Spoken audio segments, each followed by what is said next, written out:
Free the land, peace, and revolutionary greetings. Just mic check, mic checks. Let me know if my mic is working. I believe it is. It's good to be here today. I know I say I think I say every time I'm gonna do more episodes, and time just does not allow for more episodes to be produced. And I'm continuously working on that, but at the same time, I have to prioritize certain things. And what I'm prioritizing is the organizing work that I'm engaged in.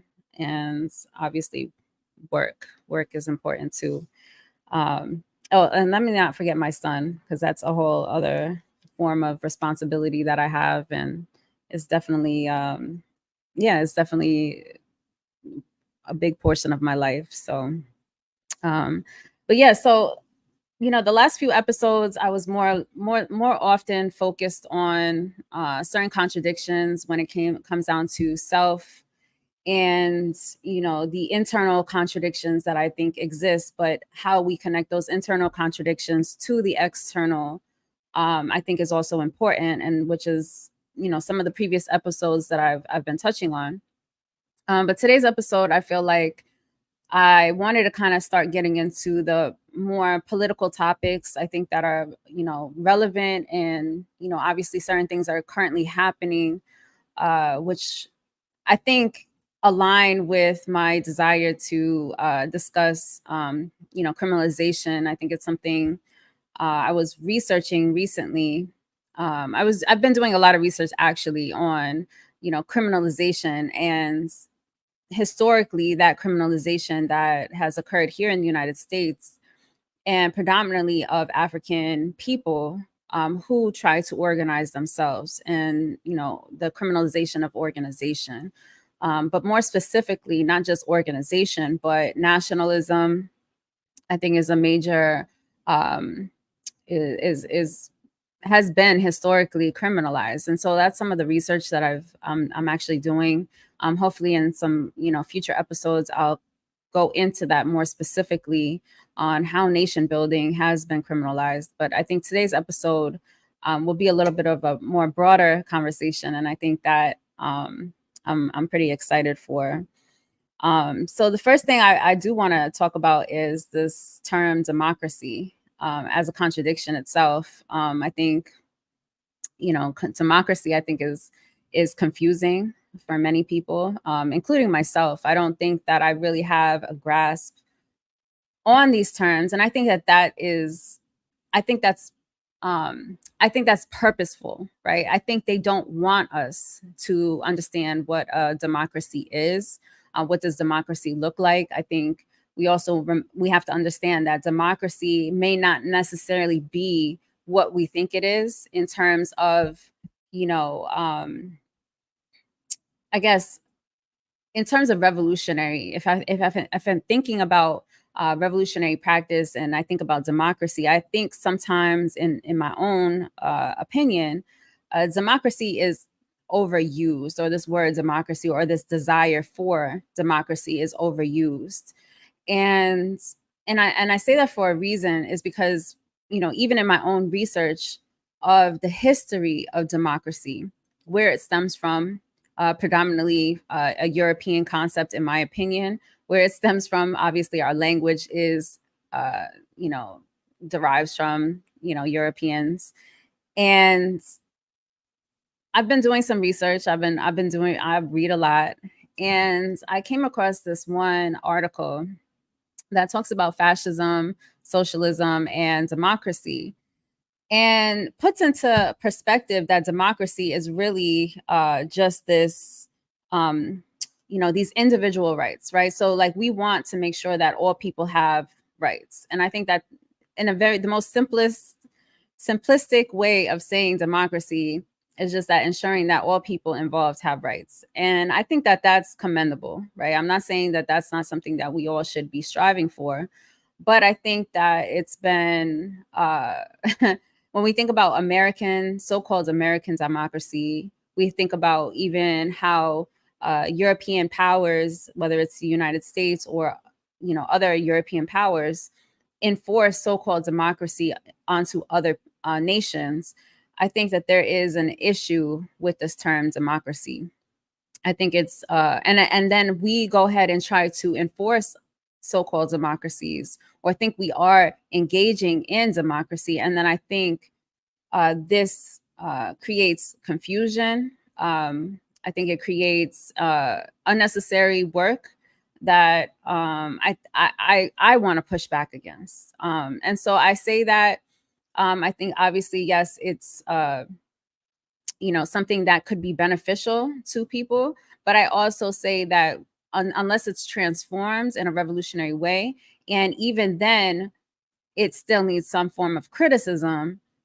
I do think democracy is a little confusing, and obviously it's because of this context of U.S. American politics, and so thinking about what it means to be democratic, and allowing people to have I guess some form of individual rights. I think in this context in the United States, I think most times people are fighting for that. They're fighting for a democracy. And I think historically, or more specifically, yes, historically speaking, private ownership, right? This is what this country is built on, is through private ownership. And when we think about private ownership, historically speaking, that is the ownership of plantations, that's the private ownership of African people. And the American, in the American context, they are going to do everything to protect those rights. And so I do think that there is an issue with this when we think about when we're fighting for democracy, specifically here in the United States. And as a nationalist, as a New African nationalist, I do work outside of the framework of American politics, but I do think it's also important to engage in a critical, critical work that pushes against or resists the so-called American political democracy. And I do think that we also have to recognize that this is a class struggle, and so whenever I'm thinking about what these issues and what all of that means, democracy doesn't necessarily speak to the people. I think specifically now, capitalism, right? Capitalism and capitalist enterprise is the only those who actually see democracy, right? And so this country, over this past whatever century or so, or longer than that, capitalism and monopoly capitalist enterprise controls the politics and controls American society, I guess you can say. And so I think even previous episodes I've discussed justice and where is justice found. And again, it's only found for those who control capitalism. And there's no justice for the people. So as individuals, even though we might want individual rights, we cannot as individuals go against the system of American capitalism, right? We can't as individuals do that, which is why I also say we have to do that work of organizing. But again, going back to democracy and who actually benefits from the so-called democracy, are those capitalists and private enterprise, private property relations. That's what's democratic in this system. And then even if you think about the neo-colonial system of bringing democracy to other nations, what are they actually fighting for? They are fighting for private enterprise to have power. And so democracy in these contexts is solely for private enterprise, in order for private enterprise to have a democratic institution for itself, not for the people. And so I think we have to always remember that this is not, this has been transformed, society has been transformed into an organized global capitalist system, imperialist system. It's organized. It's not about individuals. It's not about individual capitalists. It's about an actual system of oppression and of a system of violence. And so democracy, I feel like, brings out, again, this illusion that as individuals, we might actually have some rights, which we don't. We don't have any rights as individuals. And especially if you think on a class level, what individuals have more access to some rights. But again, who's actually benefiting from all of this? And it's not, it's not, and again, it's not specifically individual capitalists, but it's a capitalist system that benefits from a democracy. And so I do think, I wanted to first start with that. But going back to what I was saying earlier, in some of my research and thinking about historically, African people in the United States trying to organize against oppression. Historically speaking, nationalists have been criminalized for their efforts to organize their people, our people. And, you think about the Black Panther Party, you think about the Republic of New Africa, and you think about, more specifically, so-called gangs. And, that work, all of that work has historically been criminalized. And I'm doing all this research. I'm doing research on like how gangs were criminalized. Thinking about injunctions. They have these injunctions in California. We see agent provocateurs, even if they're unpaid or they don't even know that they're working for the state or helping to benefit the state. We see, organization or people, communities trying to organize themselves, right? And to be self-determined and self-sufficient communities now, becoming criminalized for those efforts, criminalized in ways where they're now, drugs eventually, came into our communities, and violence, interpersonal violence started to, those contradictions started to heighten. And so hopefully in a future episode, I'll go into those details of some of the research that I've been doing. But I thought, today's episode was perfect timing for what actually happened, what's been happening on the continent, in the Sahel region of Africa, and then also thinking about, the Stop Cop City indictment. And for me, I'm like, I was reading this indictment and I said to myself, wow, and I'm not saying specifically that it's aligns in the same way, right? Of what anarchists are doing versus what nationalists are doing, or historically nationalists have already been doing. But the fact is that they are criminalizing organizing work, and they have continued to criminalize organizing work. This is not something that is just happened yesterday, right? And so when you look at this Stop Cop City indictment, and they speaking on these specific terms of mutual aid, and speaking in terms of supporting one another, and these organizing efforts, the fact that that itself has been is criminalized is not surprising, because again, like I said, historically, our communities as African people have already experienced this form of criminalization, because when you try to organize your communities, whether you're just trying to feed the people, that alone undermines the state. And reading through this indictment, they specifically say that, right? Like, these actions undermine the state. And then they speak to this fact that when you undermine the state, you're saying that we don't need the state. We can do for ourselves what the state is not actually doing for us. And we can, create our own economies. We can create our own, authority, I guess you can say. And I'm not using authority in a way that's, top down. I'm just saying that being self-determined and determining for yourself who has authority over you undermines the actual system. And so when reading through this indictment, it just reminds me of, their use of, or criminalization of these concepts, or this, essentially, this work. And so I don't know. I just think that it's not. I think it's more important for us to make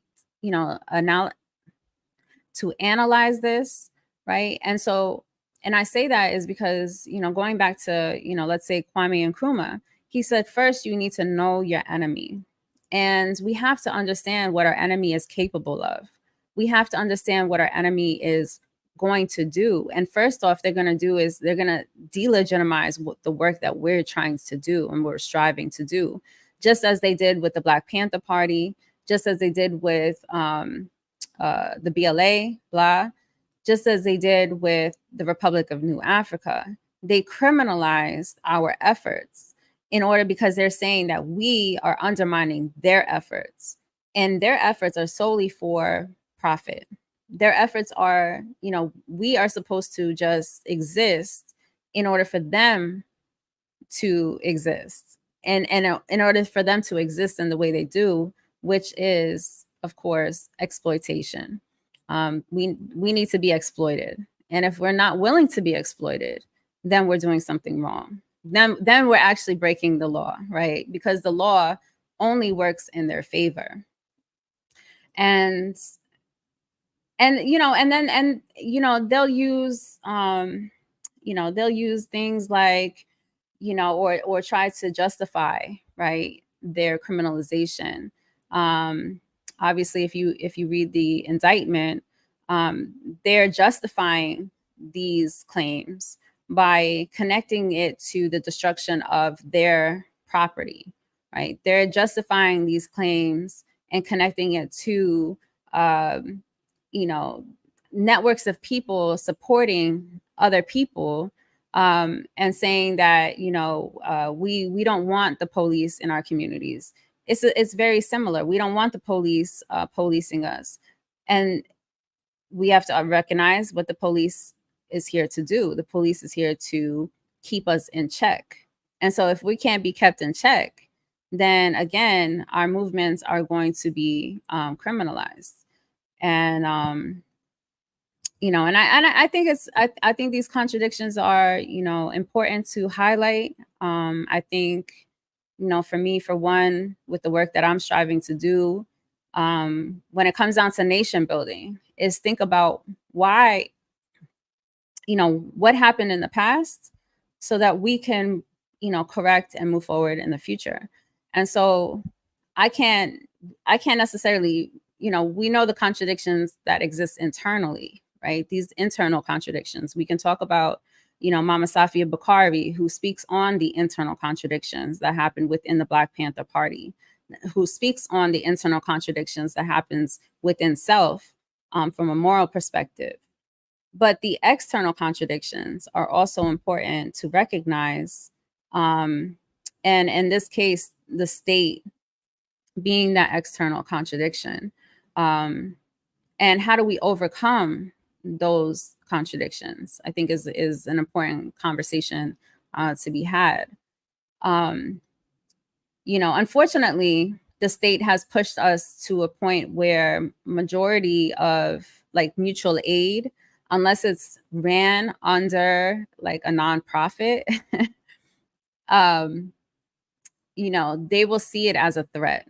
And that's why I think, nonprofits exist, is because, it's controlled. Nonprofits, unfortunately, I myself, I engage in the nonprofit work. I'm not going to say I don't, contradictions and all.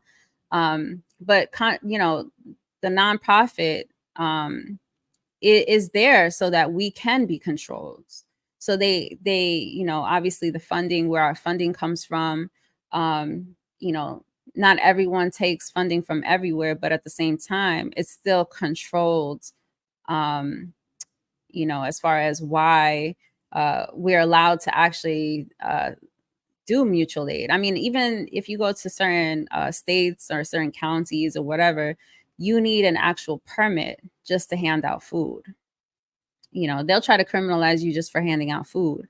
I think it was Food Not Bombs that was recently experiencing a lot of issues just handing out food. And so, you know, once you try to take control of your communities and try to do for yourself, you know, they're going to come, they create the law. So they're going to come with all of these, you know, these tickets and these charges in order to prevent you from undermining their work. And so,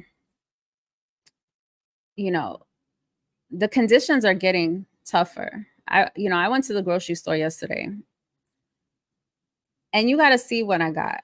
I mean, for just one store, 'cause I went to 2 stores, but just for one store, right? I barely got anything. And my bill was almost $100, right? My bill was almost $100.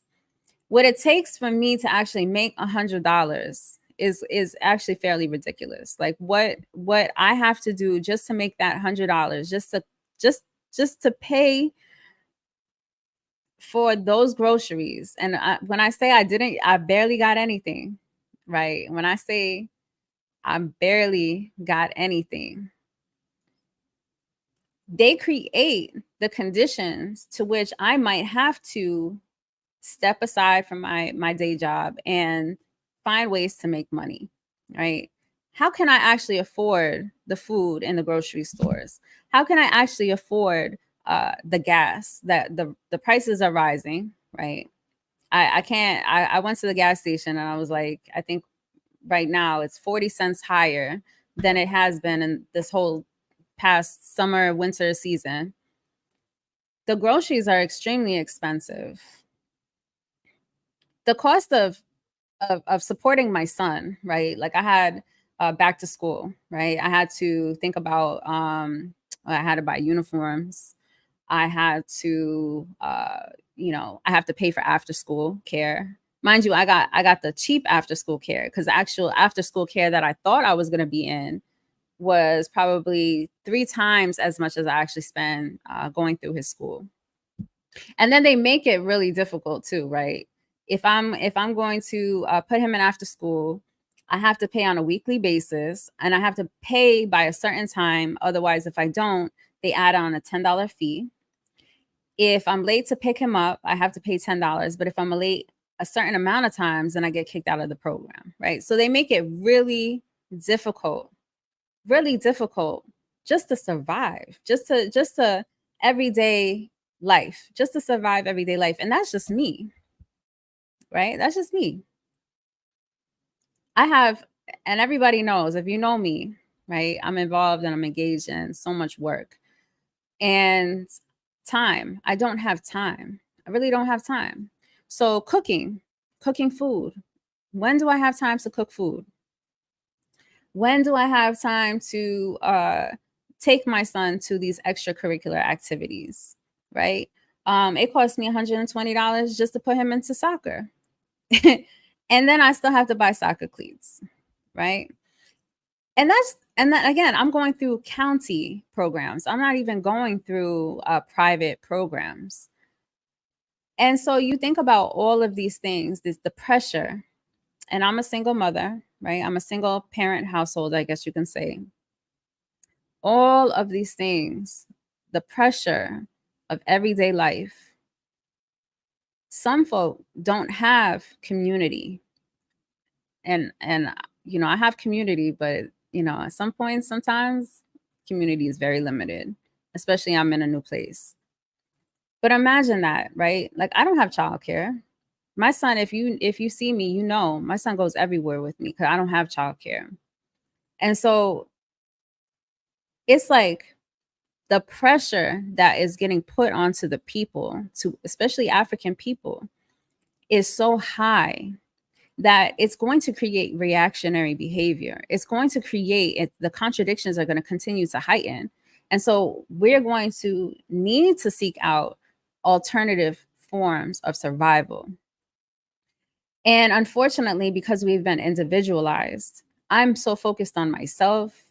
The next person is focused on their self.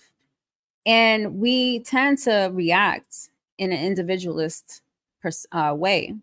And so, coming from the hood, right, and perspective of a hood perspective, right, I'm going to do what I have to do by any means necessary. And I'm not saying that this is what I'm doing, but I'm just saying in hindsight, even from my old self, right, I'm going to do whatever I have to do by any means necessary. So if I have to hop out that cab because I can't afford that cab fare, which I have done several times in my past, I end up, this interpersonal violence, this interpersonal behavior that doesn't benefit the community, this toxic behavior, whatever you want to call it, right? These are things, these are reactions, direct reactions to capitalism, right? And so and direct response to this so-called American democracy, right? And they want us to do these things. They want us to react, right? They want us to be reactionary to the situation so that one, they can continue to criminalize us. So, I mean, we're going to be criminalized no matter what, whether we're organized or not, we're going to be criminalized. The thing is, though, when we're not organized and we are just solely reactionary, the neo plantation is waiting for us, and that is where our people are at. We have to talk about prisons, right? We have to understand that the system itself is designed so that it can suffocate us and push us into the prison system. This morning I was on Comrade Netfa's Voices with Vision show, and we were discussing some issues that are happening in DC.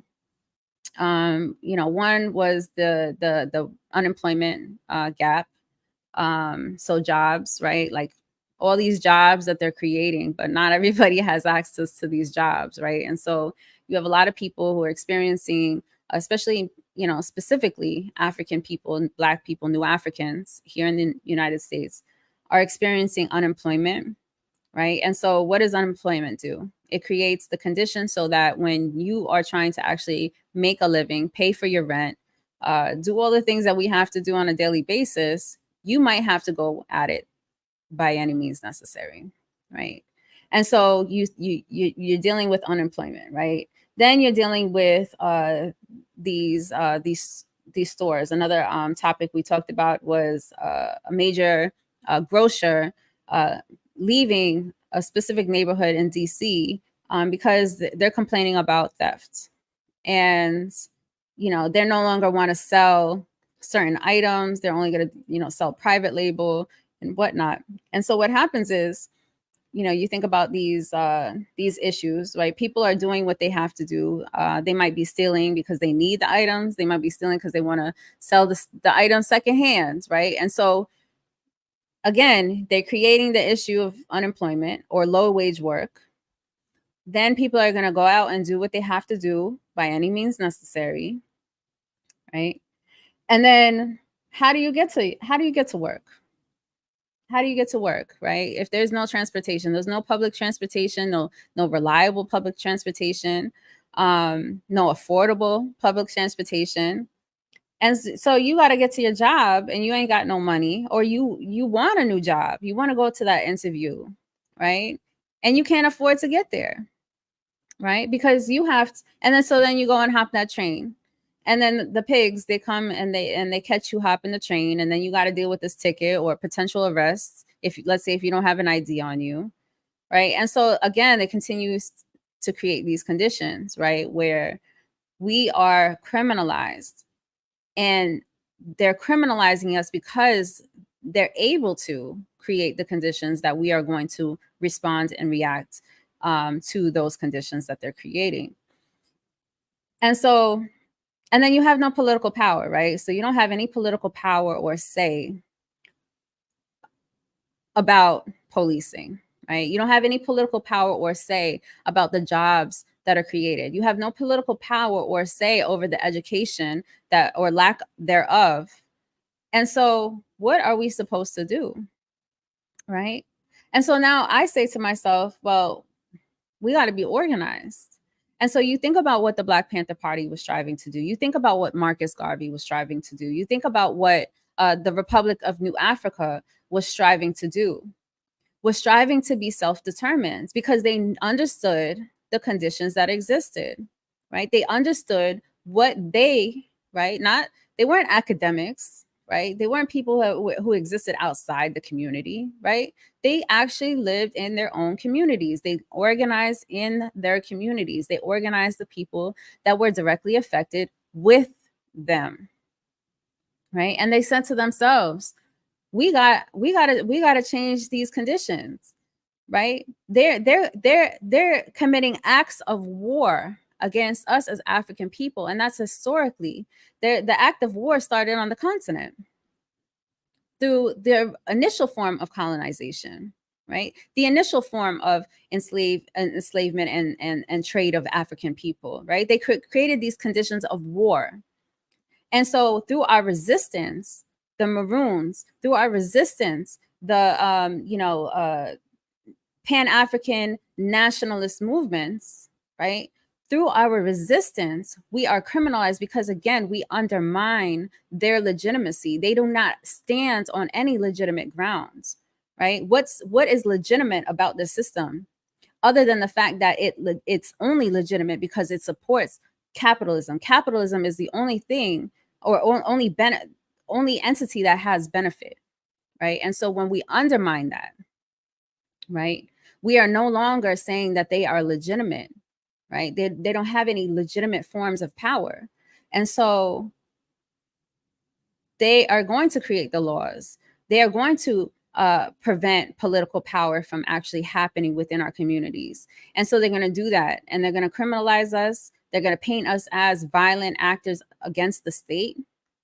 And unfortunately, because of propaganda, right? Because of propaganda, even our own people are brainwashed to think that we're actually violent people.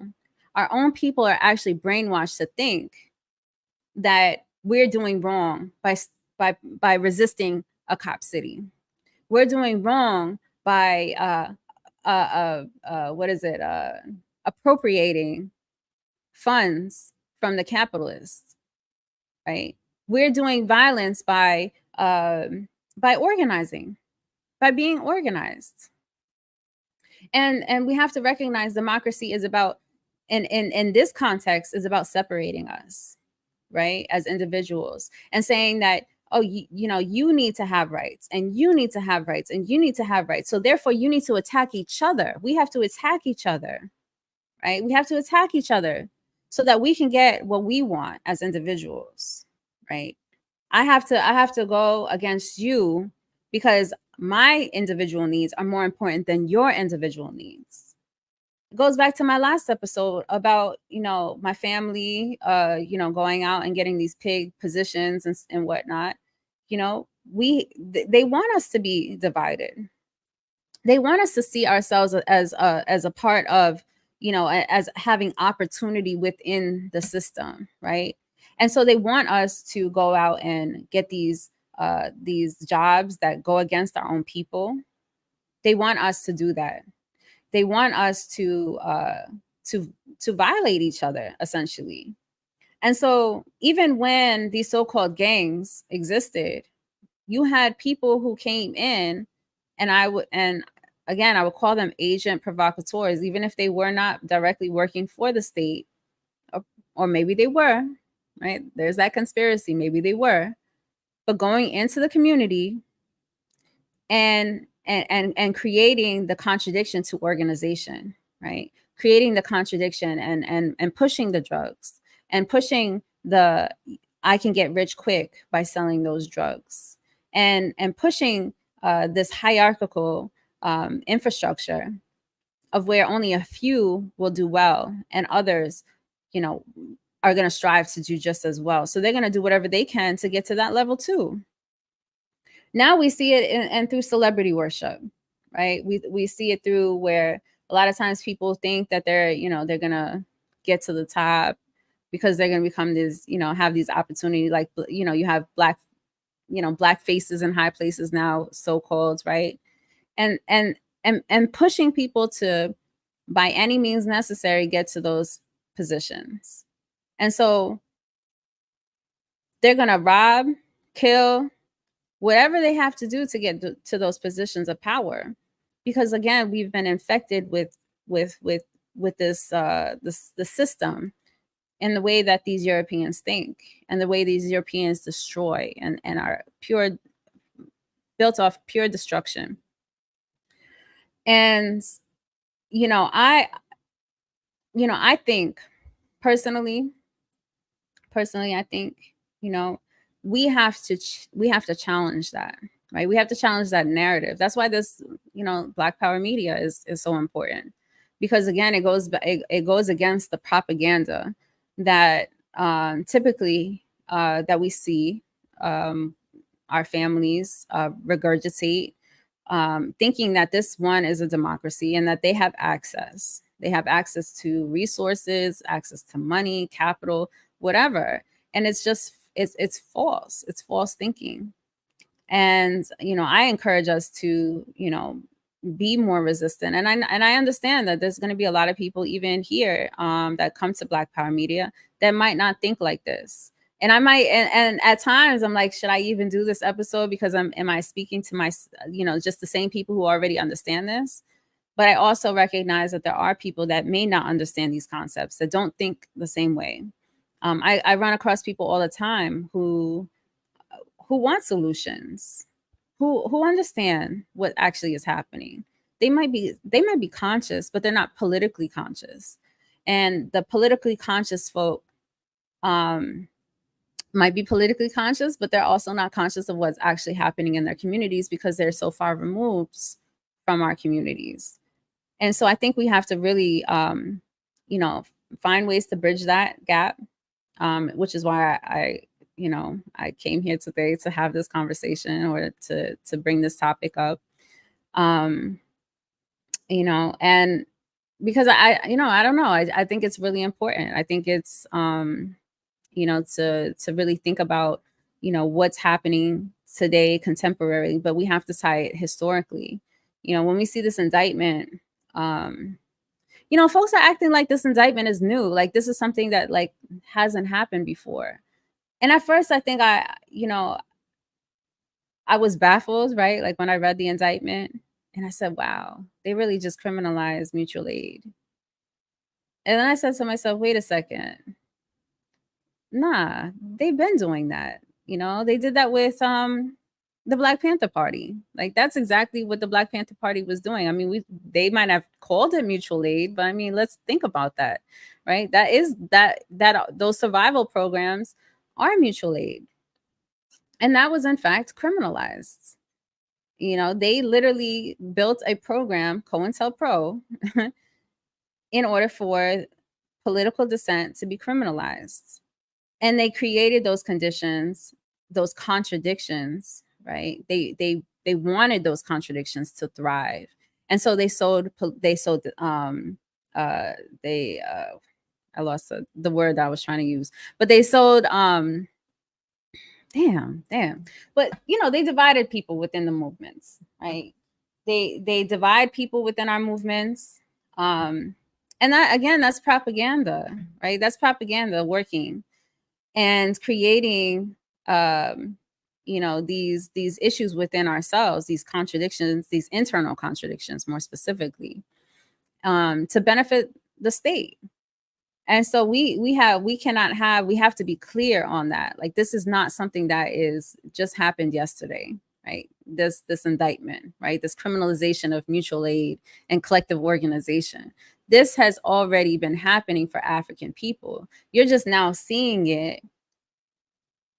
And I'm not saying Europeans, this is not the first time Europeans have been criminalized, right? Because we understand Europeans have been criminalized, but typically they've been criminalized for helping and supporting new African initiatives, helping and supporting or going against the imperialist state and going against or being anti-war, anti-imperialist. And if we see that, those movements throughout the 60s and 70s, those anti-imperialist movements who were criminalized were also connected to the blah and the RNA. So that also has to be very clear. The anarchists today that we see that are being criminalized are not directly connected to our movements, but they are somewhat, because we have to remember a cop city, where this cop city is being built, directly affects African people. And so, New Africans in DeKalb County, in Decatur, or wherever, the specific location, those New African people are the ones who are directly affected. And so for anarchists to want to protect the forest and have, be the forest defenders, right? I think they're not necessarily concerned about the Black folk that are actually affected by a cop city. And so that's my criticism, right? And so this is not to say that we can't rally against these RICO charges, because again, those RICO charges have been used against our own movements in the past. And we think about Dr. Mutulu Shakur, and we think about the the RICO charge that he was connected to. I mean, this is not new. And I think that the criticism for me with these anarchists are that their concern was the forest, and they have their own way of work, of being. I wouldn't say organized, I would say just being. And but this is, again, it's not new. And it is directly because they're getting in the way of the state's agenda, which is to police us even further. They're getting in the way of the state's agenda, right, to criminalize us further. And so that's why these anarchists are being criminalized. That's why these anarchists, I mean, it's, and they're stopping capitalism from continuing to, impact us. And you have to, at one part, say that's commendable. They put their bodies on the line. They put their freedom on the line for this work. And, I'm not saying that, we don't want charges, especially these trumped up domestic terrorism charges from, we don't want that, right? So that's what I'm saying. But, that's not without criticism, right? And so, again, this is just, it's just not new, right? We are going to be criminalized. And so that is why we have to be organized. That's why we have to have community and community to be able to work through these issues. But at the same time, I'm going to be a little pessimistic here and say they're going to still get to us, even if we are in community, even if we are organized. And so I think that is something that I'm struggling to figure out. Like, what is it? How do you overcome that part, right? Because at the end of the day, the narrative is that we're violent and dangerous people. And so even our friends and our family are going to look at us like we're violent and dangerous people, even if they look like us, even if they come from the same conditions as us. We've been conditioned so much so that we don't want to go to prison. We don't want to go to jail. And we don't want to see our loved ones go to prison and jail. So therefore, we're going to, we're going to protect ourselves first.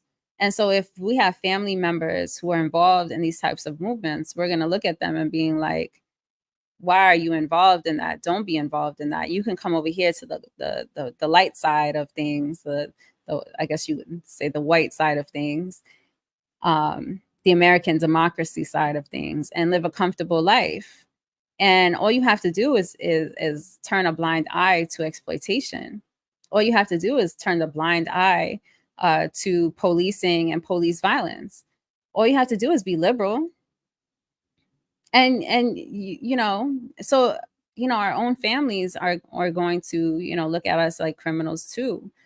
And so unfortunately that is some things that I experienced myself, being I guess you can say politically different from my family and my friends. I've transformed myself and have really resisted my own liberalism And that doesn't necessarily fit in with the narrative of like, just compliance. That compliance issue, right? Like everybody wants us to comply with the state because it's safer, because it's comfortable. With compliance is comfortable. And I'm not saying go out and do anything that you don't want to understand the consequences and and all of that. But we have to recognize that compliance is not an option. It's not an option, because just even if when you do comply, you're still going to be caught up with some form of criminalization. I'm going to take us back to that time that I told you about in one of my previous episodes, when I was on a plane and I got kicked off a plane. And the only brother on that plane said, "Sis, all you had to do was comply." And I looked at him and I was like, compliance is not an option. What are you talking about? Like, they didn't even give me an option to comply.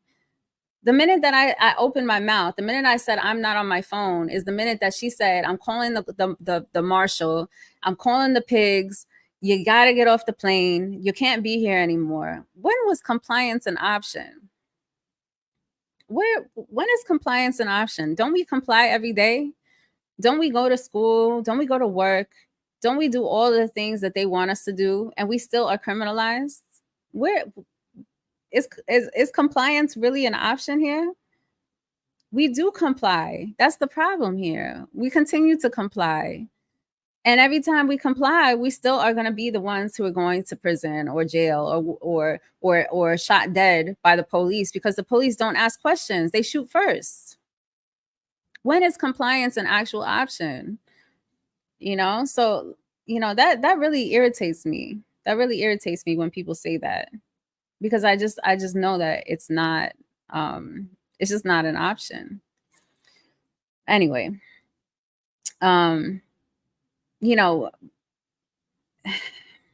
it's a struggle.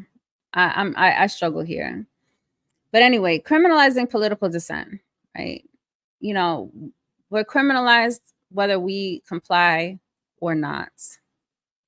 And so what do we have to lose but our chains is the question. What do we have to lose?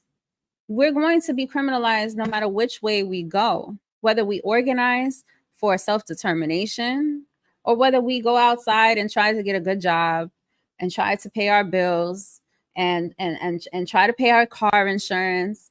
But you know what? Car insurance, oh my God. Like, how can people afford car insurance? How can people keep their car insurance? And then they end up losing their registration because they don't have car insurance. Like, the rules are set up for failure. Impossible, right? It's like one issue after the next. So even if I live the straight up life, the straight, compliant life, right? And I've done that. I've been less political in my life.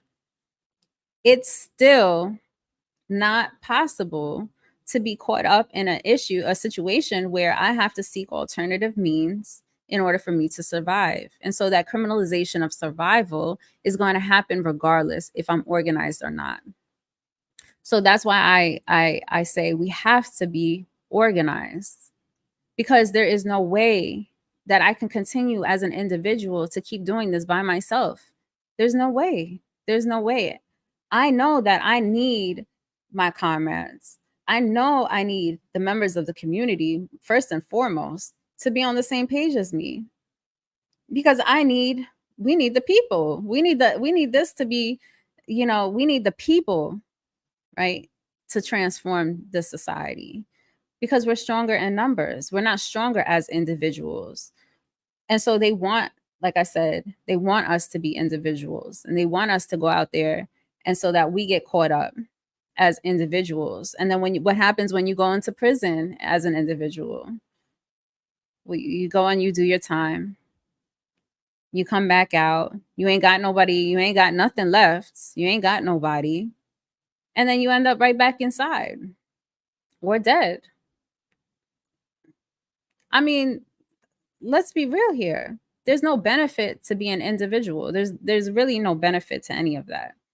And I recognize that. And even as someone who is engaged in political activity, and that's why I think I push back against anarchism so much, is that, and you know what, I'm not even gonna say this is this, but yeah, I do push back against anarchism, and I'm gonna continue to push back against anarchism. But we can't be so individualized, right? We have to be accountable to not only ourselves, but accountable to our community. And we have to develop a community consciousness, and that's going to take work, right? And unfortunately, that what does that work look like? I don't know, because I think we get wrapped up in these again, these nonprofits, and it's like controlled opposition, right? They continue to control us. And at what level do we, we obviously we can utilize those resources, and those sources are important. And I think Kamal, and others like brother Hiram, on that panel that we did during our conference, the National Black Radical Organizing Conference, spoke to this nonprofit issue. Like, nonprofits are not the answer. Clearly, they're not the revolution. But at the same time, they're useful. They help, I guess you can say. I mean, I'm not against them fully, because, but you gotta know what you're doing, I think, in order for you not to be co-opted by the system. And I think that's the hard part, is because, again, we get comfortable. And I would rather us, organize toward truer forms of revolutionary practice than to get caught up in these controlled entities, personally, because then we stay comfortable in them. And again, that's it's good for now, right? But how do we transcend past them, right? How do we transcend past the nonprofit industrial complex, or creating more nonprofits, right, to resolve our issues? Because I have to fight against my own comfort as well. And I think that that's something that I try to do on a daily basis. But at the same time, the contradiction of class suicide, or even committing suicide, right? Like, I don't want to commit suicide, right? I don't want to, be so poor because I can't engage in society in a normal sense, right? By getting a regular job. The nonprofit seems like the best option sometimes. Or even having an LLC, right? It might seem like the best option in the moment. And so, I get those contradictions. They're really tough. I have to deal with them myself. But yeah, so I think it's important to think about, how fascism, and I'm going to bring that term into this, right? Fascism, because that's what American democracy means, is fascism, right? They call it a democracy, but American democracy is actually fascism. And fascism is here. We have to recognize that. Sometimes when I say that to people are like, fascism? Define fascism for me. And I'm like, I don't know. Like, a lot of times people want to think fascism is just Nazi Germany and Mussolini, Italian Mussolini's fascist state, without recognizing that the United States is the pioneer of fascism. American democracy is fascism, period. And I don't know how many characteristics that you need me to describe about American democracy being fascist, but I think we are clear that, criminalizing political dissent is a form of fascism. And so if this was an actual democracy, if this was truly a democracy, nationalists, new Africans, we would all have a seat at the table if this was a true democracy. But we don't, right? We don't. And so there's absolutely no way that I'm going to sit here and be fooled into thinking that fascism is not here. And that even liberalism, which I wouldn't say, or these neoliberals, right? They're just as fascist, right? They have fascist agenda. They support fascism, right? But I think that liberalism is what holds fascism up, right? It's that buffer, right? It's that in between. It's that confusion. It makes you feel like you have opportunity here. It makes you feel like fascism is being fought against. That liberalism is what upholds the fascist state. It upholds these fascist policies because and it's what creates the confusion that we have today in our society. It creates the confusion that our friends and families in our communities think that they have opportunity. So liberalism is a part of fascism, but fascism is what actually is the policies and the laws and everything that exists. This American democracy is fascism. And so I think it's also to be, pretty clear on that. Now, I'm not looking at the chat, and y'all seem to be going in on the chat. Like I see paragraphs. I see a lot of paragraphs. But yeah, so I'll come back to the chat in a few minutes. But I also wanted to tie this criminalization of political dissent, right, to the continent of Africa, right? Because we can't forget about what's happening on the continent. And a lot of times I think, I get focused, as a nationalist, I'm so focused here on what's actually happening here. But we see these elements that happen on the continent, right? And, what's happening in the Sahel, what's happening in Niger, Burkina Faso, their resistance, right, to France, to the West, NATO, right? All of that is a clear example of how political dissent is criminalized. I mean, right now we have, if we go in and look at the current affairs of what's happening in there, they gave 48 hours for the Europeans to leave, and the Europeans are saying we ain't leaving because we don't recognize your authority, right?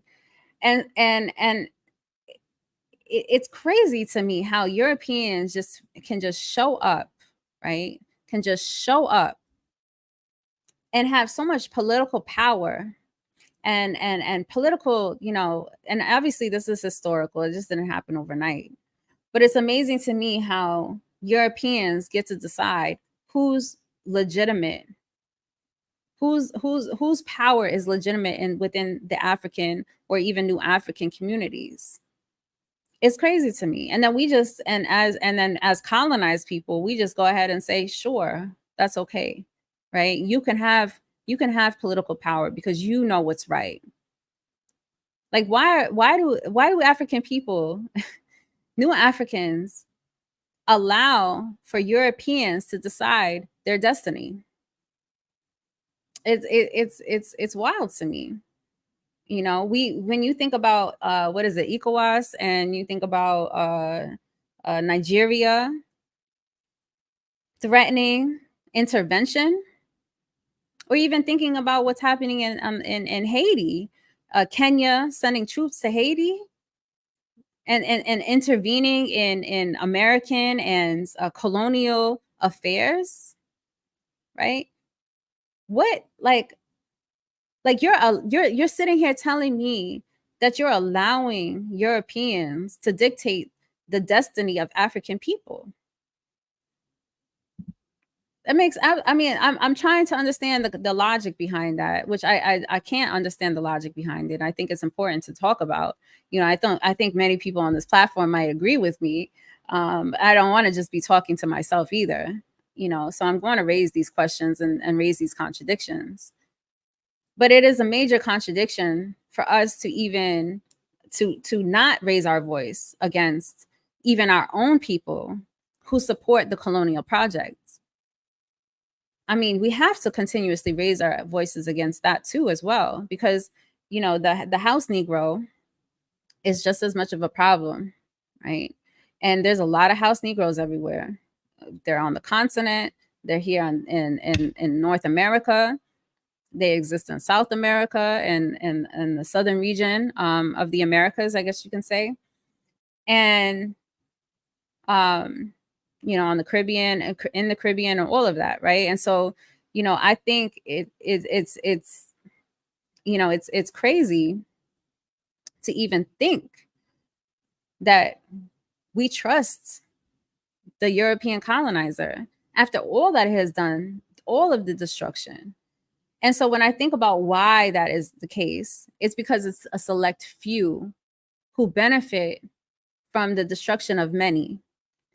And so, which is again why we have to be organized, right? Why we have to fight against this individualism, because it's those individuals who making decisions, those few who get to make decisions for the many. And so we are, I mean, we are the many. We have the numbers. We have the numbers. And so what is stopping us with all our numbers? What's stopping us from resisting those few? And the only thing I can think about is fear. Fear. Mama Safia Bakari talks about that fear in The War Before. Why do people not? Why are people so conditioned to maintain the power of those that, you know, have destroyed us, destroyed our culture, have destroyed our communities, right? It's because of fear. They fear. Paulo Freire talks about it in Pedagogy of the Oppressed, and I spoke about that in the last episode. It's fear. You know, how do we overcome fear? How are people going to walk out their jobs? How are people going to take power over their own labor and direct it toward their own people? It's because of fear, right? They fear. I don't know why they fear comfort. I don't know. I mean, or freedom, right? The fear of freedom is such a big contradiction, right? You fear your own freedom. But it's that colonial conditioning, right? We don't know anything else other than our relationship to the colonizer. We don't know anything else outside of this relationship, and we haven't for so long. You know, we were enslaved how many centuries ago, right? Hundreds of years of enslavement, hundreds of years of colonial domination. And so that prevents us from taking that leap, right? That step towards self-determination, right? And I'm not saying go out and commit suicide. And I think that is the fear. I think people think that you have to commit suicide, that you have to give everything up in order for us to actually be free. And yes, you have to give up exploitation, which I think is I think is a bigger problem, right? Or is a bigger issue here, right? Giving up exploitation, because all of this was built through exploitation. The reason I'm on this computer, the reason I have access to the internet is because of exploitation. You know, so we have to find a way, right, to assume power over this infrastructure. We have to find a way to assume power over this infrastructure without continuing exploitation. And that's a challenge. because I don't have the answers for that. I don't know how do we build this infrastructure or maintain the infrastructure and control power over the infrastructure without furthering the exploitation. And so how are people gonna come over to our side of things, right? How are people gonna move over and stop capping for these capitalists and colonial imperialists, right? How are we going to bring people into a position where they don't fear their own freedom? Because we clearly we don't have power over the infrastructure. So they think that, obviously, it seems as though, when you give up your relationship with the colonizer, you're giving up everything. You're giving up access to all of this that we are clearly comfortable with, or access to all the things that we are clearly accustomed to. And so, do we do without? Do we start from the beginning? I don't think so. I don't think we have to, right? But I think that is, again, the psychological damage that has been, had, is that we need our oppressor so that we can eat. We need our oppressor so that we can have a job. We need our oppressor because we want to continue to pay our bills. And I'm saying, well, if they didn't exist, would we have any bills? Like, are you seriously, do we fear giving up our jobs because we can't pay our bills? If we all stop allowing the system to function, will we even have bills? My power bill just went up. When I tell you my electric bill went from $35, $50 to $115. I have no fear. I have no fear in my ability to resist the system, because at the end of the day, I'm like, what am I saving? I'm saving exploitation, because that's all that is. That's all I'm supporting right now, is just my own exploitation. I'm supporting my own enslavement at this point. They got so much money to build a cop city. They got so much money to send to Ukraine. They have so much money for all this intervention, for PPE loans and whatnot. But me, I ain't got no money. I can't continue to pay these high bills and these high grocery costs that, like I was talking about in the beginning of this show. I can't continue. What am I saving? What am I saving? Access to the internet. I won't need to be on the internet because the revolution, it will not be televised. It will be live. It will be in person. It will be face to face. I won't need none of this. I won't have to be sitting on Black Power media, because we won't need Black Power media, right? But I'm just saying that's a little idealistic, right? But at the same time, it's something that we have to grapple with. What are we fearing? What do we fear? And so then I also think about, what it will take. And sadly to say, we know that when it comes down to these forms of resistance, what these colonial powers will do, we have to understand that they do not play fair, and they will protect their interests by any means necessary, which is why we say free the land by any means necessary. And so we have to recognize that we cannot fight violence by talking. And I'm not saying I have any answers of what we're actually going to do and how this is actually going to look. I'm just saying that we have to come to grips with the fact that what's actually going to have to take place is not going to be comfortable. It's not going to be nice. It's going to be dirty. It's going to be ugly, right? And there's going to be a lot of discomfort that comes with that.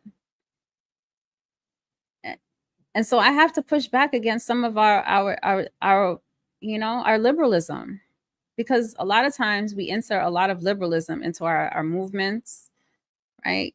We insert a lot of liberalism into our demands of each other and of the system itself. What are we fighting for? What is the primary contradiction? What are we actually resisting? You know? And so I think that I want to get controversial here, but I'm not, because I'm going to hold my breath on some topics that I think need to be said, but I think I'll save them for an actual episode. But at times, I think a lot of times people are fighting, and when they bring up a lot of things and they say a lot of things, and especially in our movements, it's a lot of liberalism, like what people are actually trying to fight, like what we're actually what we're actually fighting for, these so-called rights that people are fighting for. A lot of liberalism gets put out there, you know. And I'm not and as a member of the Black Alliance for Peace, as an organizer, I should say, with the Black Alliance for Peace, people-centered human rights is front and center. As someone who also organizes to free captive new African citizens, human rights, people-centered human rights are at the forefront of this movement. Self-determination, right, is what we're fighting for.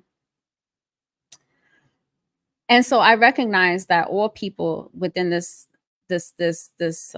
struggle, all people, I don't care where you come from, I don't care what color your skin tone is, I don't care what color or what sexual orientation, your gender, all of these issues that we have that are under a colonial context. We have these issues because of a colonial context. Your struggle, my struggle, we all have different struggles. It's because of a colonial condition.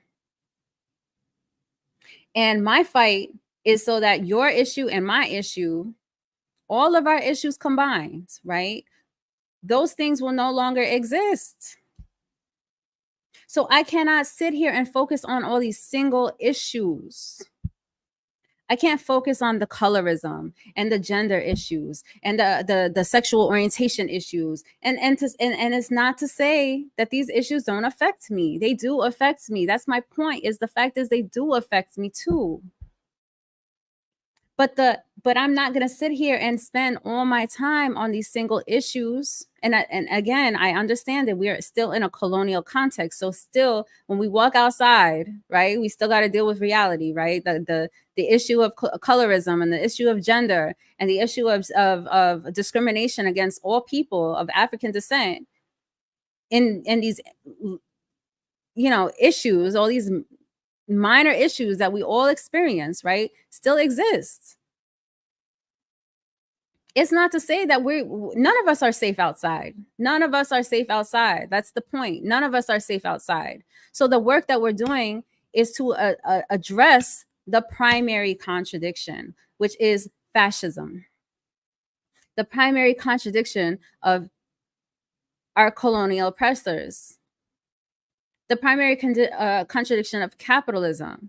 Once we address that primary contradiction, once Africa and African people are free, then we get to the next issues. Then when us as Africans get to decide for ourselves how we choose to live, that's when we're going to start seeing, right, these issues start to break down, because they are not going to exist. That's the whole point that we're fighting for. That's what we're actually sitting here fighting for. So yeah, we all have. I have a lot of. I'm a mother, right? My issues as a mother it's a reality, right? Violence against women is a reality. Violence against gendered, non-conforming people is an issue. It's a valid issue. None of us are safe. None of us are safe. None of us are safe. So what comes front and center is not the fact that I'm a mother. What comes front and center of my struggle is not because I'm a mother. What comes front and center is because I'm an African person. I'm a person of African descent. What comes front and center is that I'm a colonized individual, right? That comes front and center, and not as an individual, but we are colonized people, period. That comes front and center, you know? And so all of the issues that I experience under this colonial condition, right? The work that I'm doing is to alleviate these, all of these issues, these so-called intersectionality, right? These intersections, right? The work that I'm doing is to fight against all those intersections. And so my fight is for a people-centered fight. My fight is for us to exist, for us to actually to exist, to be free, to be liberated from all of these colonial positions that we've been pushed into, right? And so I want us to stop the liberalism. I want us to stop the liberalism, because unfortunately, I'm going to call it, and I'm going to say it, that some of this is a lot of liberalism, right? And, you know, and if I say something that people don't like and you want to label me as something, that's fine too. I'm cool.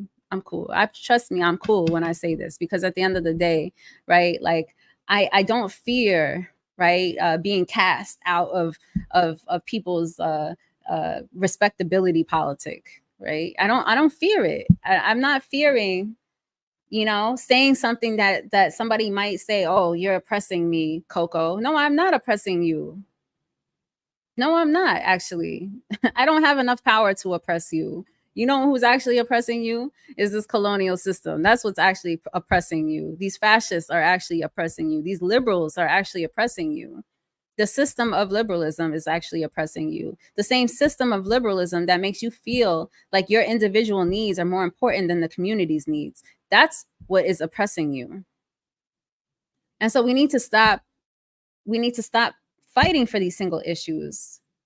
And we need to start looking at this American democracy as the issue, this fascism as the issue.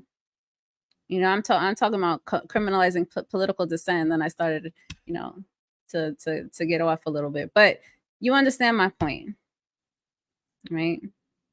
We really need to get to the root of the issue. We need to get to the roots of the issue before we can actually see some change or some anything, right? Like, I'm, as a woman, as a mother, patriarchy, whatever you want to call all these issues, homophobia, all this stuff, right? Like, exists because we're colonized, right? It exists because we're colonized.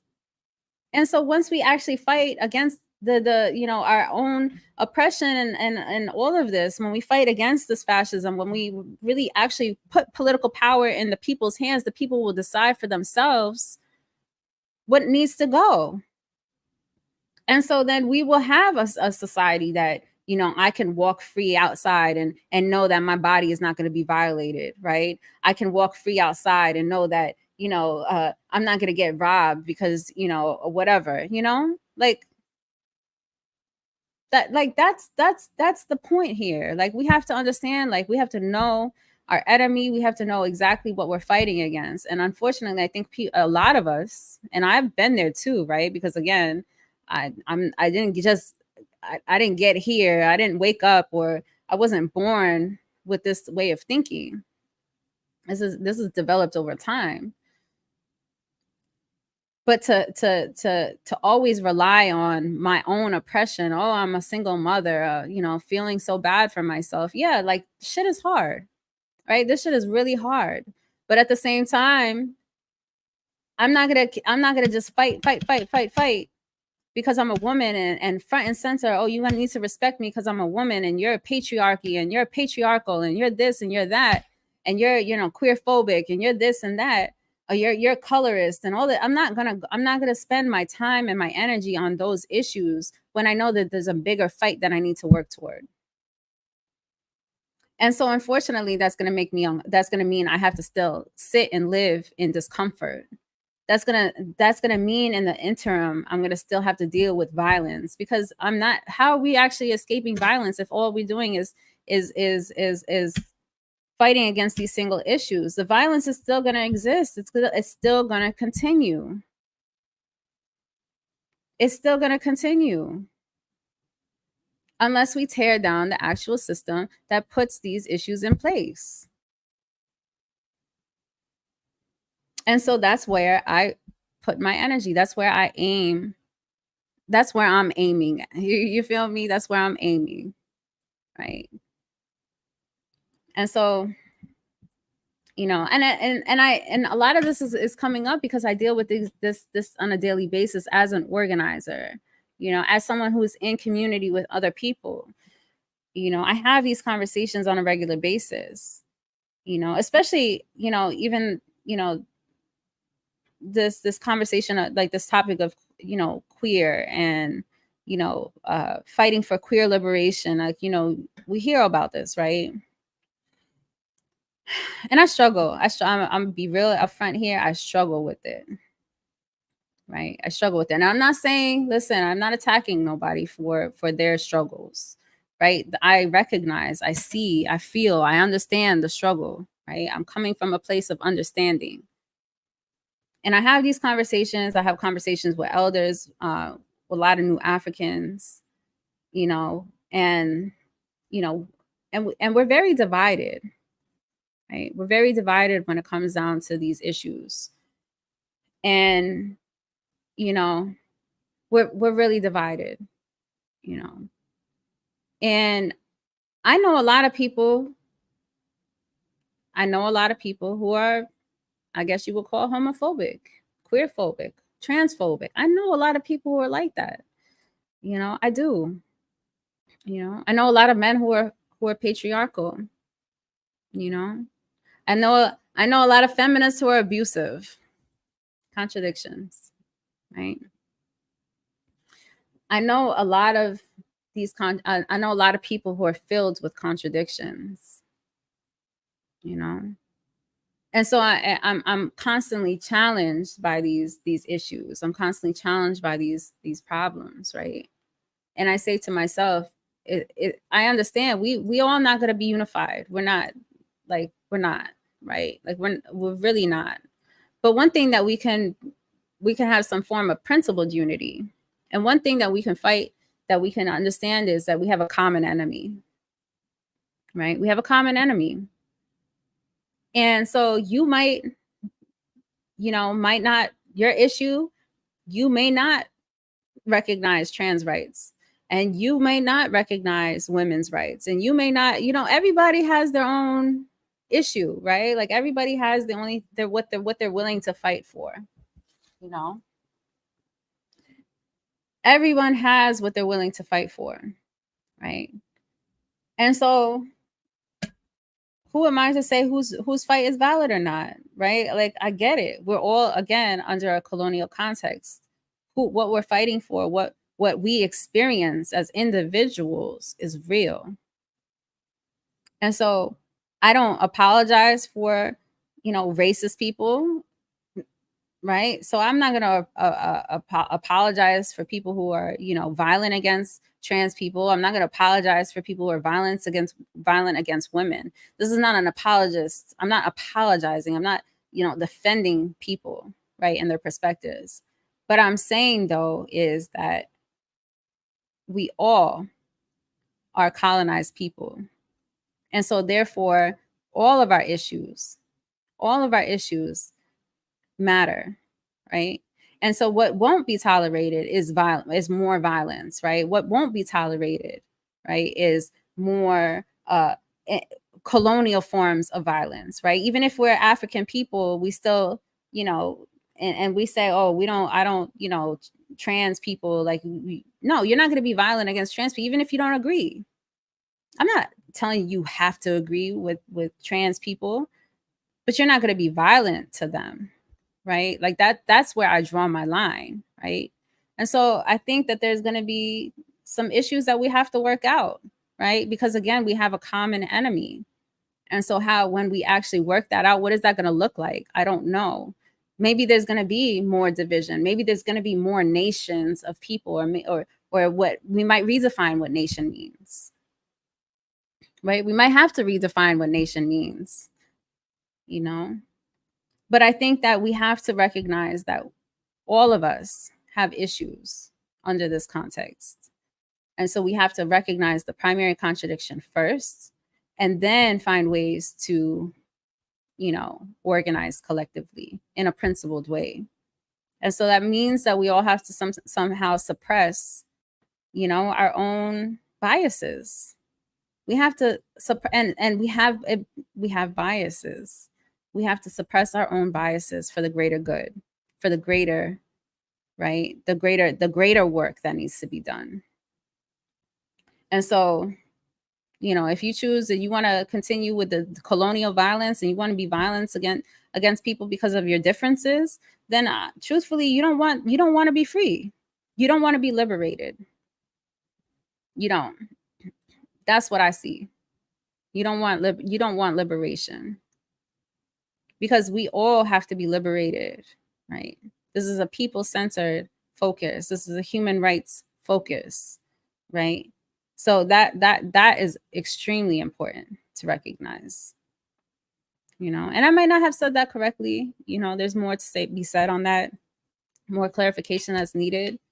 But I do think that these single issues that we have, people want reparations, but they don't want to, work with people that are different from them.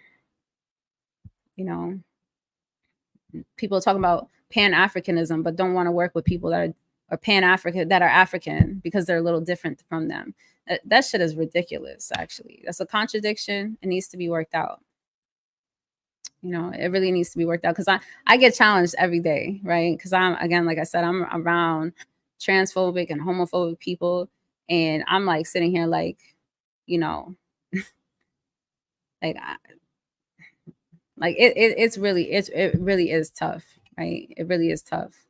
But I do draw lines when it comes down to violence and reproducing the violence that the colonial oppressor has already put onto us. And so I draw lines there.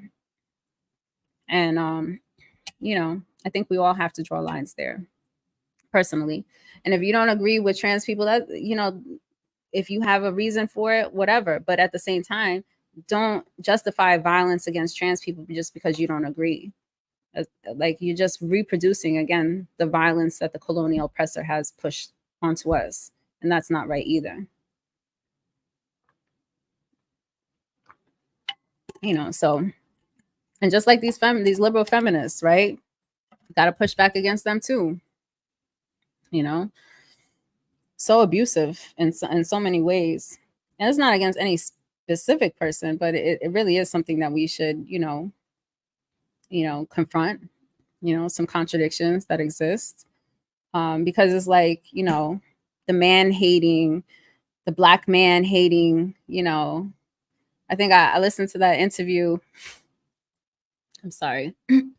I listened to that interview that that Dr. Jared Ball had with that woman. Yeah, I'm gonna try not to speak too much on that, but damn, I mean, if you I don't remember her name. A lot of liberalism in that, right? I don't remember her name. But she was literally talking about going on Twitter and creating conflicts, right? Just the sake of analyzing the discussion or something like that, right? Like, I mean, Imani, right? That was the sister's name. Talking about police, like Black men are like the police or whatnot, and whatnot. And I have a lot of questions. When I was listening to that episode, and I was trying not to, I was dipping in the chat, and I feel like a lot of y'all were agreeing with me on this. But I mean, my face was like, did she really just spend her time? Like, how productive can you be, right? Outside of just, like, where's the productivity there? Like, what use do you have? what are you trying to prove? Like creating conflict just to for what? Right? It's so like unnecessariness. That's just me. Just what is it? I don't know. I'm just kind of just throwing things out there.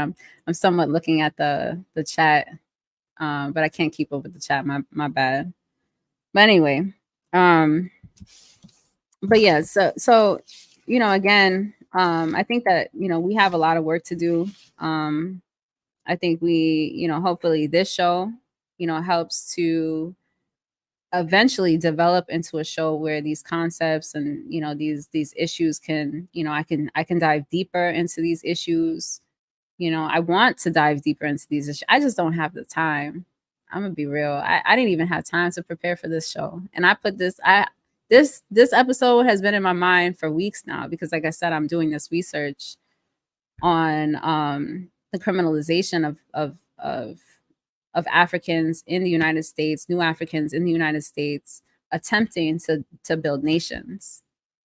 And I'm coming from a place that's very personal, to be honest with you. The reason why I'm doing this research is very personal, and it's somewhat me trying to find answers to my own issues that I experience, and not only the issues that I experience personally, of feeling like I am criminalized, but also those who I'm connected to, who are often criminalized, especially if they're with inside prisons, and and even thinking about comrades that are inside prison, right?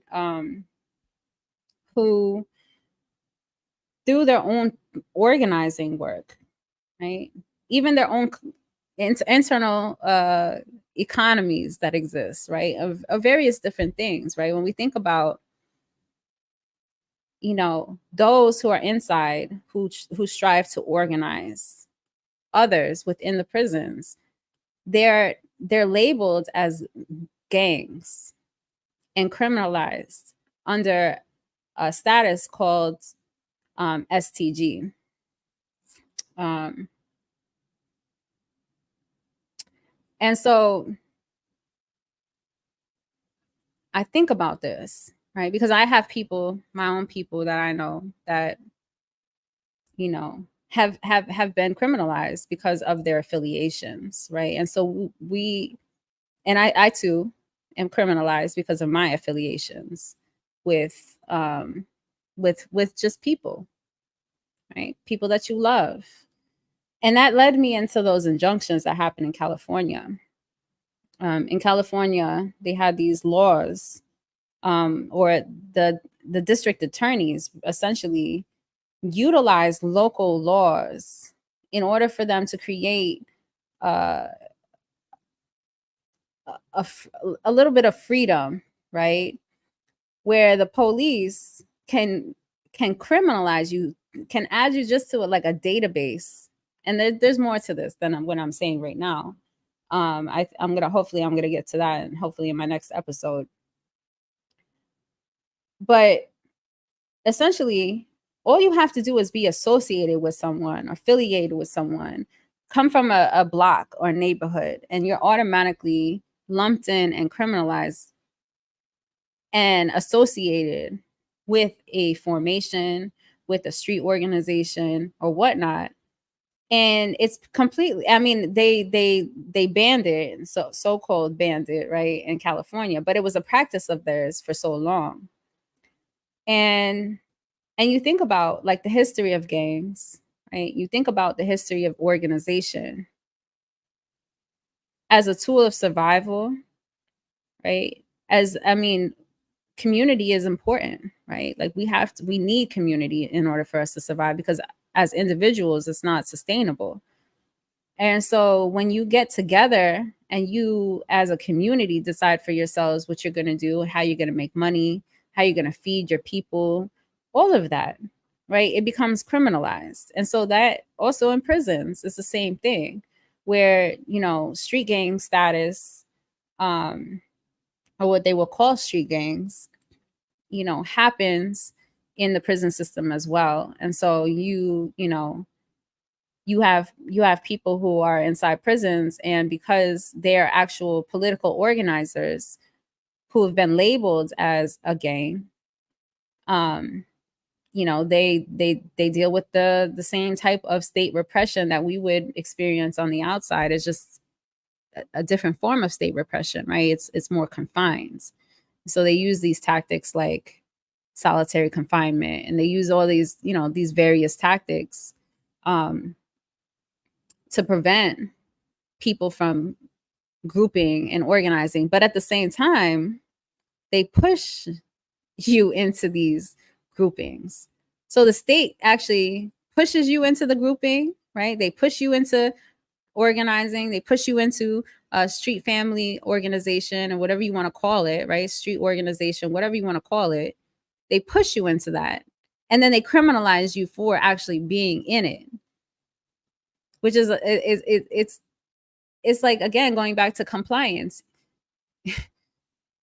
What choice do you have here? Like, what real choice do we even have? Do we actually have a choice? We don't have a choice. We don't have a choice. For me, even when I was younger, I've spoken about this on this show before. When I was 15 years old, I left home. There was times when I left, and there was times that I got kicked out. But every time that I left, I had somewhere to go, right? I stayed with friends. I had various friends that I stayed with. But it came to a point, right, where that was not even sustainable, right? There was only so much that my friends' families were willing to deal with, right? Having an additional household member who's 15 years old, how much can I actually contribute to those households, right? Which pushed me into into a life where it was connected to the streets, right? It pushed me to my boyfriend at the time. He was in an organization, I guess you can say, and therefore that was the life that I had to be a part of. I had to be a part of that lumpen activity. I had to do things in order for me to keep my stay, right? I had to be a part of that, right? That, I guess, organized effort, right? In order for me to, I don't know, have a place to live and have somebody who could take care of me. I had to put in work, right? Like that, like what the conditions that were created in my household with my father, and the violence that I've talked about in my previous episodes, pushed me into a position where I had the only alternative was to go into the streets. Now, when I say streets, and I want to be very clear, I wasn't living in the streets, okay? Like that is not what I'm talking about here. So I had to go into and be a part of certain forms of activity that was my only form of survival, that it was the only way I was going to survive, really, right? Otherwise, I would have been in the streets, right? I would have been a homeless kid in the streets. And then who knows, again, what would have been. I would have, so again, compliance. What options do we actually have, right? The instability at home that we experience, that many new African people experience, the destabilization of our own homes, the fact that my mother had 3 to 4 jobs where she was never home, the fact that my pops had to choose that job where he was a corrections officer, that the system, right, creating that violence, creating that destabilization at home. And trust me, I went to a Catholic school. So, I mean, it was in the hood, but it was a Catholic school, up until high school, at least. But that destabilization that happened, right? Like even my education, like that couldn't have prevented anything. right? Because no matter what, we are only surviving, right? We're not thriving people. We're surviving people. We're only here to survive. But compliance is not an issue. Like, it's not an option. What other options do we have, right? It's either you get pushed into the system, the state system, or you get put into the grounds, right? That's how I see life, really. Like, even currently, like, the state itself wants me either dead or alive, but incarcerated alive, not thriving. The state doesn't want to see me thrive. The state is the state, American democracy, fascism is the only thriving that is allowed to exist in this system. And I'm going to continue to push that point, right? Like, that's the only form of democracy that exists. The only form of justice that exists is for capitalism and capital enterprise. And so there is no option, right? I didn't have an option when I was 15 years old. The only option I had was to survive. And so therefore I engaged in activities that, are looked down upon. And I continue to engage in various activities up until not that long ago, right? My principled self, my newly formed principled self. And no matter how many jobs I had, no matter good, quote unquote, good jobs that I had, it still put me in positions where I did other things, right? I engaged in other forms of survival. Because again, we don't really have options. And I tried everything, to live this straight life, right? I tried that. I went to college. I got a job at Apple. And none of that really saves you from anything, right? It doesn't save you from anything. And if anything, it puts you in a position where you become a traitor to your own people. And I felt that conflict very early on, right? I felt that conflict very early on because I felt like, oh, now I go to college. I learn how to articulate myself. I learn how to speak, right? And then all of a sudden, I forget where I come from. I get this job at Apple. I don't have to work 3 or 4 jobs, which I was doing when I was in college. Now I got this one job that can actually, pay my basic bills that I had at the time. And now I forget where I come from. And I worked in Apple retail, so let's be real here. It wasn't like, I was in an office position, right? Nor did I have access to that office position because of respectability politics. So it was like, where was I actually, like, what was I actually going to get? How far can we actually get? We have to therefore exploit other people in order for us to advance. We have to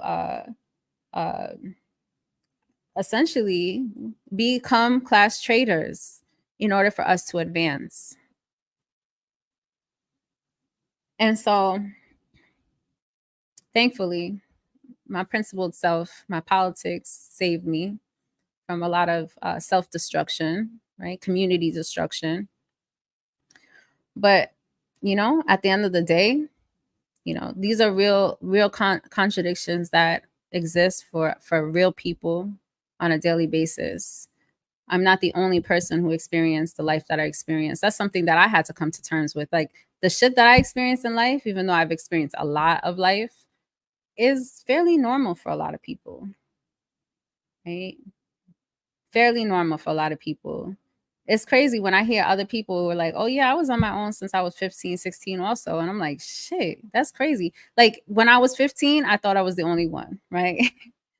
I didn't know you think like, you just like this like child that just, got kicked out and you're like the only one out here. But no, it's so common, right? There's 15-year-olds who, I know a lot of people actually who been on their own since they was 15 years old, I'm fortunate that I found a way through high school, but to be honest with you, I never went. So people just really liked me, and that's the only reason why I even graduated some form of it. But in all reality, right? Like there is so many people out here who you know, who experience what I've experienced. And so like I said, like we have to recognize that, you know, there is no options. There are no options. There are no options. You can think you're doing well, you can think you're doing the right thing, but truthfully speaking, no matter how good you try to do, you're still going to be criminalized. I think, matter of fact, last week in the chat, I was some folk were saying that, on a class level, right? There is a distinction, like, black people in who are in upper, classes are not criminalized. And I took issue with that because I'm like, in my head, I'm like, no, that's not, like, just because there's fewer people in those class positions, right? There's fewer people who are class traders, right? There's fewer people up at the top that look like us. But on the outside, according to this system, according to the police and all of that, they're still going to be criminalized. I mean, because that white supremacy doesn't give a fuck about how much money they make, right? They still don't belong, right? They still don't belong.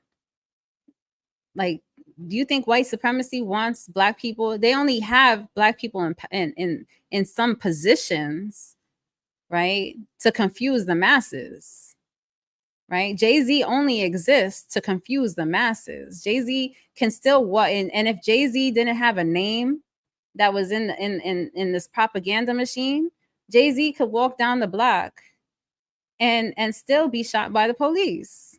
The only reason Jay-Z is not shot by the police, and the only reason Jay-Z has any position, right, where he might not, be shot dead, right, by the state and its forces, is because they need Jay-Z to exist in order for us to continue to be dominated. Jay-Z only exists because they need him to help dominate us, the masses. But there are plenty of Jay-Z's, right, or black people with some form of money that could walk right down the block and be stopped by the police. There's Congress people that have been stopped by the police and criminalized. There's, people in positions of so-called power that get, criminalized. So there is no difference between any of us. They just chose to be class traders. That's the main difference, right? They just chose to be class traders. They chose the comfort of the house rather than the fields. Word, right? That's Jay-Z is a black overseer. That's period. He's there to represent and not represent his people, for sure, right? Like, Jay-Z does not exist so that we they want us to be delusional, to thinking that we can get to Jay-Z status.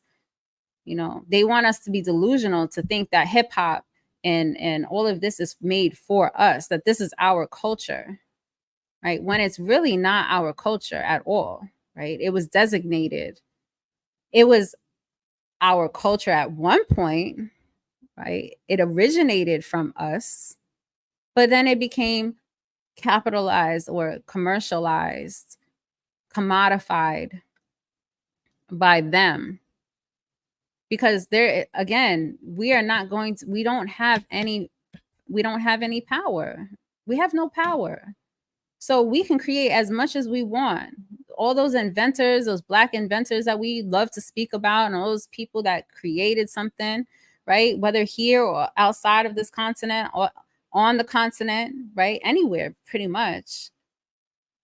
But unless they have control over it, it's not. It's basic, right? It's beautiful for us. But once they take power over it, once they commodify it, it no longer belongs to us. It's not ours. So hip hop doesn't belong to us, even though we originated from us and our people, right? Current forms of hip hop is not ours, right? It's not ours. And so Jay-Z himself only exists to prevent us from actually, you know, uh from taking power over ourselves, right? Jay-Z is the what people call, what they call that, a messiah, right? Possibly, I don't know, but he's not us, and he's not he's the opposition. He's a class traitor, and we have to position him that way. And I might be I might have to stop talking about him because I don't want him to come, and his name, and the algorithm, the algorithm might alert Jay-Z, and I might be, you know, defaming, No, no, no, let me not, I'm gonna have to cut that out. Let me not admit to that, right? But anyway, I just think that there is, unfortunately, a lot of confusion out here, right? There's a lot of confusion out here. And the work that we have to do is to recognize that confusion exists, but recognize the primary contradiction in all of that. Yeah, at least I'm not, I mean, like I can't, I'm not speaking, false. He's the ops, right? As said in this comment, because it's not coming from me, right? um Right, exactly. I'm gonna get a cease and desist letter. Exactly. I gotta be careful here. This is not, this is the colonizer's platform. The colonizer, is not gonna take is gonna take his side over anything, right? But yeah, so I mean, today's episode, really, I just wanted to, discuss, the criminalization of political dissent. I wanted to speak directly to the fact that, again, we've been criminalized. So this Stop Cop City indictment is not something that is new, right? It's just something that, like, we get to see in real time, right? We get to feel it in real time, even though I'm not the one, in the indictment. um Although I have met some people who are in that indictment. And and I think, it's again, it's nothing new. Think about the Uhuru 3, right? We see we see it, right? We see it happening in real time, but it has always been happening, right? It's always been happening. Criminalizing political dissent. It's only, when we fall in line, when we, have our nonprofits, right? Is when they're gonna be like, we'll let you live, we'll let you breathe a little bit. But the minute that you go too far off the line, where, let's say, these anarchists have done, or let's say, historically speaking, I think the historical context is a little different, right? Because, I mean, they built the programs, right, to stop us from organizing our people, right? They built programs directly to stop us from organizing our people. And so this is where we're at today, right? We've already been criminalized for it. But now they're speaking out loud and saying, like, we don't want you undermining our authority. In this indictment, they're saying that specifically. We don't want you undermining our authority. We have sole authority over the people. We give you a social security number, right? We create all the conditions in which you have to be under our control. And so when you step outside of that control, then you are now a criminal. And there's no such thing as American. There's no such thing as democracy here, right? The only democracy that exists is a fascist system that promotes democracy for capitalists and capitalist enterprise. Not even capitalists as individuals, right? Because those capitalists as individuals get criminalized too, right? But the actual system itself, right, it's democratic for that system, right? The only thing that benefits is capitalism, right? The only thing that benefits on the African continent is imperial enterprise.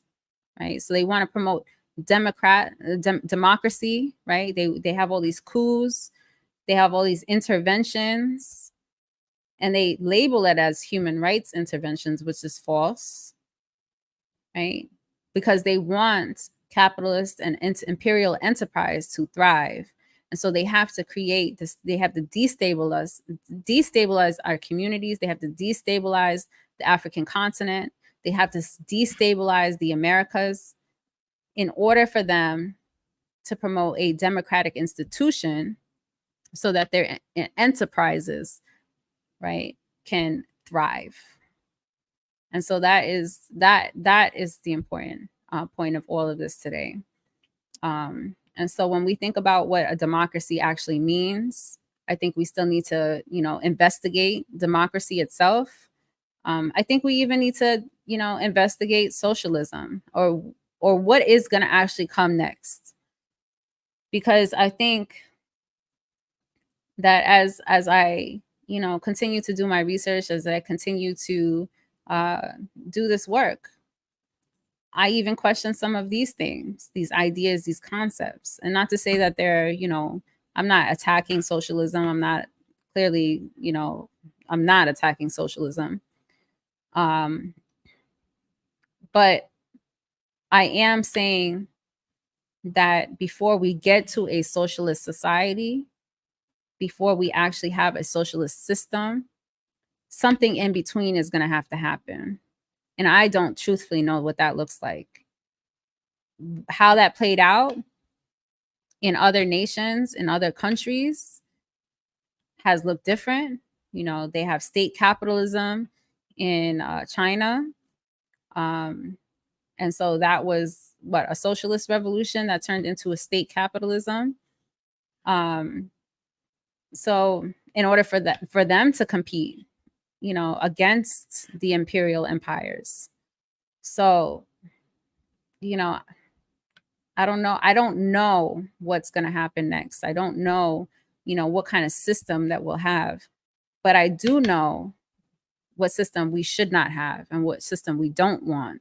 And that's fascism, or the so-called American democracy. I'm sorry, I'm pointing at the wrong direction, but the American democracy, right? That's the contradiction here. And so we definitely know that we have to put power into the people's hands. The people have to decide for themselves what they want. Unfortunately, from what I'm seeing, the people, they want fascism right now. They don't know why. I mean, they fear freedom, right? They want fascism at this time, right? So what is it that the people actually, what is it going to benefit the people? I think, that's the work that we have to do, right? To benefit the people, right? And transform all of this, because truthfully, all of it can go. And I'm not saying I'm not capping for anarchism, and I don't think we're not at communism, which I think is something that we should be striving toward. So when people say they're communist, I'm like, I kind of want to roll my eyes sometimes, because I think that we're so far away from that, that. But we have to work towards some of that, right? We have to work towards some of that. We have to, practice some of that. We also have to practice self-governance. I think that's something that, politics, I think I'm going to get into that topic hopefully soon. I think it's missing, some of the work that I do personally, that I'm engaged in actively, is actually these processes of governance. In organization, when you're organized, there is some form of governance that exists. But then also, thinking about the RNA and that work, working through this, like, what does it mean to have an institution that's built by the people, built by new Africans? And what kind of system, what kind of government do we want? If we want, I mean, some people say, oh, we shouldn't have government and whatnot. And, I disagree with that. Some people don't think states shouldn't exist. And I understand that concession. or that position. But that's not where our people are at right now. This is where our people are at, you know, fascism, so-called American democracy. That's all they know. So we have to meet the people where they're at and then work toward undoing the colonial system. And so I think that that's dialectical. That work happens in practice. That it doesn't happen in theory. So, but I'm gonna go ahead and yield there. I do have a little bit of time, so I'm gonna see if I can go through some comments real quick. I spent pretty much the whole 2 hours just talking. My bad. And yeah, I'm gonna, let's see, something is right here. It's bothering my screen. I want to see if I can go through some topics. So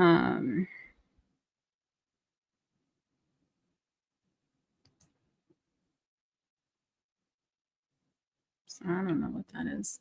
We need to be in the practice of moving autonomously. Sorry, I kind of need some clarification on that because, like, I feel like I'm not too sure if that is, what does that mean? You know, peace out, unique.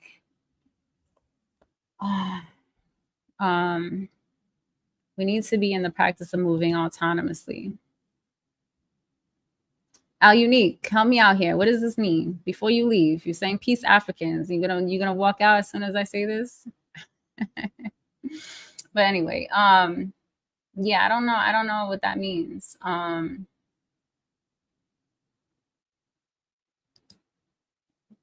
Anarchism, Jay says, anarchism is implicit to communism. Socialism comes before communism. What will Africans do to get there? Africa is the future. Exactly. What are we going to do to get there? And I think before we get there, I think there's going to be some, you know, something else that's going to, you know, have to happen. And I don't think it's going to, you know, it's not going to look socialist immediately. You know, so self-governance, Big Teal says, that's a great topic to dive into. I think I agree. I think it's something that is necessary. I think, you know, again, we, you know, even myself, like thinking about wanting to give up everything about this social system, this political system, this American democracy. You know, I rejected voting, right, for so long. I reject all these politicians. I reject the system, period, right? And but for so long, it was like voting, engaging in this. Why are y'all doing all that? And then a lot of people do that. A lot of people speak like that. But then I'm like, but what are we doing to replace it is the question. You know, what kind of work are we doing to replace that system? And I think that seems to, for me, seems to lack sometimes, where we don't actually you know, talking about or actually doing the work to replace governance, right? Law, creating law, creating systems of justice. And so what I like about the work that I do in the RNA is that, right? And again, there's of course criticism, right? When you're thinking about building state power with new African people and thinking about nation building and all of these things, there of course needs to be criticism, because everyone's interpretation of how we should actually go about it is different. And I think, but the one thing I really enjoy about the work that the RNA does is that they literally put like there's a whole foundation there, right? There's like a constant, I mean, what we would consider a constitution, we call it the Code of Umoja. And there's, you know, there's a Declaration of Independence, there's a creed, the New African Creed, you know, that talks about, you know, there's the aims of which we are striving for. And then within the actual government structure, you know, there is, you know, these various ministries that I think, you know, realistically speaking, Some people might say, oh, that's a European like form of government, like you're just replicating European concepts and whatnot. And and I say, and I understand the criticism, but how do we just start from scratch is my question, right? Like, how much work does it actually take to just start from scratch, to come up with whole new systems, right? To get that creative and to like really like, so it's like, yeah, I understand the criticism. I agree with some criticism. I think we can't just replicate, the same systems that we are currently engage in.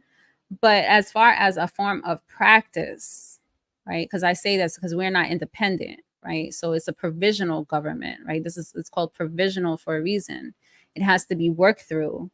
That is the work that we're striving to do. We're striving to work through these concepts, work through these ideas, having these elections that we have, um, and it's not perfect, right? At all, right? But it's something that keeps the mind going, that keeps the actual function going, and it helps you to think about what is possible in reality, because it's real. It's not just on paper, right? It's real people actually in practice doing this work. Um, so I think for me, I think that that's just something that I would like to see more people engage with. I would like to see more people engage with the work that we do in the RNA, within the provisional government more specifically, because the RNA is actually a lot broader than what the provisional government is actually doing. Um, but that is just something I think in time, hopefully that these ideas will make more sense to for new Africans who I would say are new Africans. As nationalists, I think that information is, sometimes like people are like, what is the provisional government, like how does it function? And I think that we need more education about what it is and how does the history of it, how does it function, what is the purpose. I think what also helps is to have a really good understanding of uh, nation building, that and national independence and histories of national independence that happen on the continent, because the work that the provisional government is striving to do and the aim and the goals of the actual provisional government, it derives from those national liberation struggles from the continent, right? That's the inspiration, especially the time that it was formed, right? The inspiration came from the continent.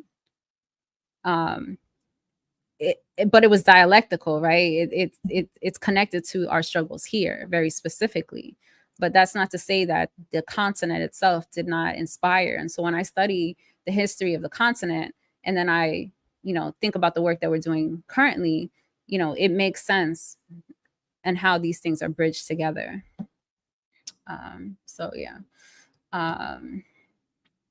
Al Unique, breaking away from dependency on the system. Of course, we're not there now, but there's steps we can take to get there. Exactly. So yeah, self-determination, autonomy.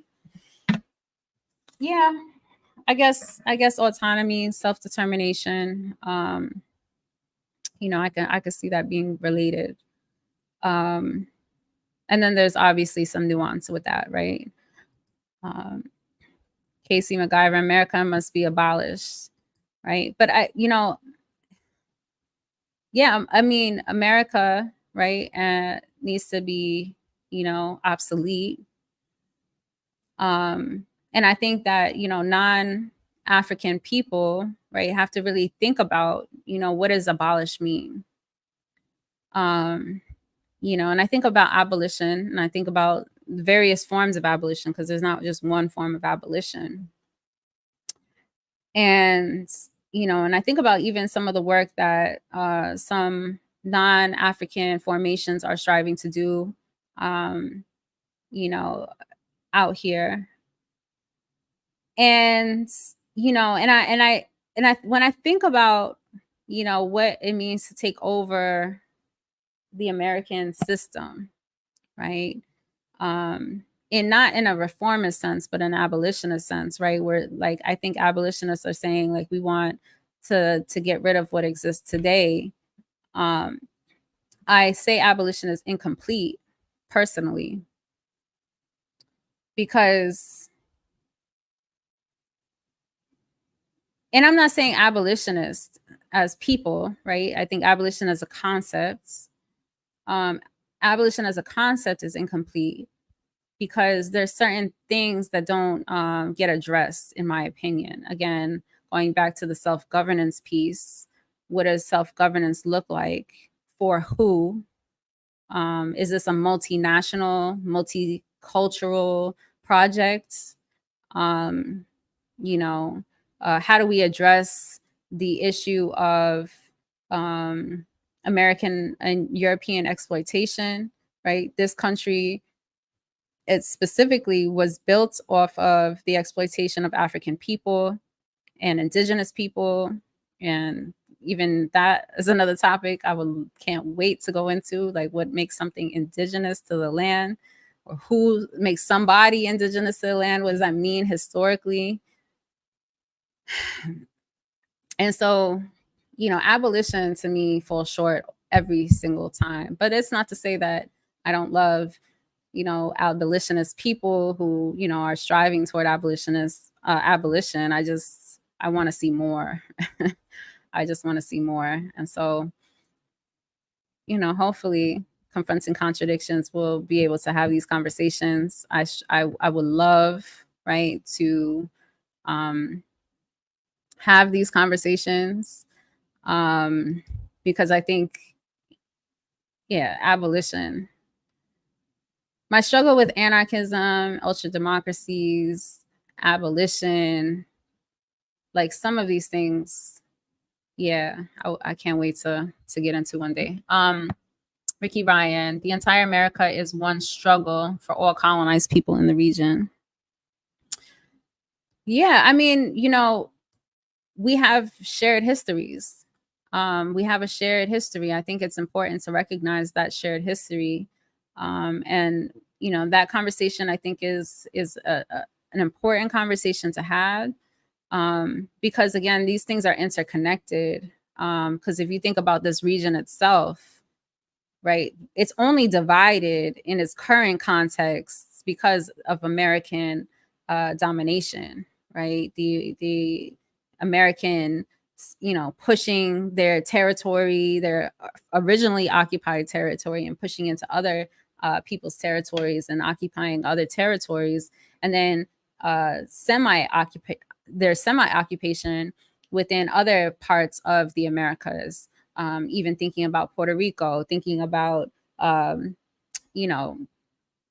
pretty much, all of their bases and, their interventions, historically speaking.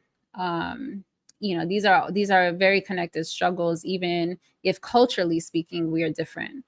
So I think, it's important to recognize. Emma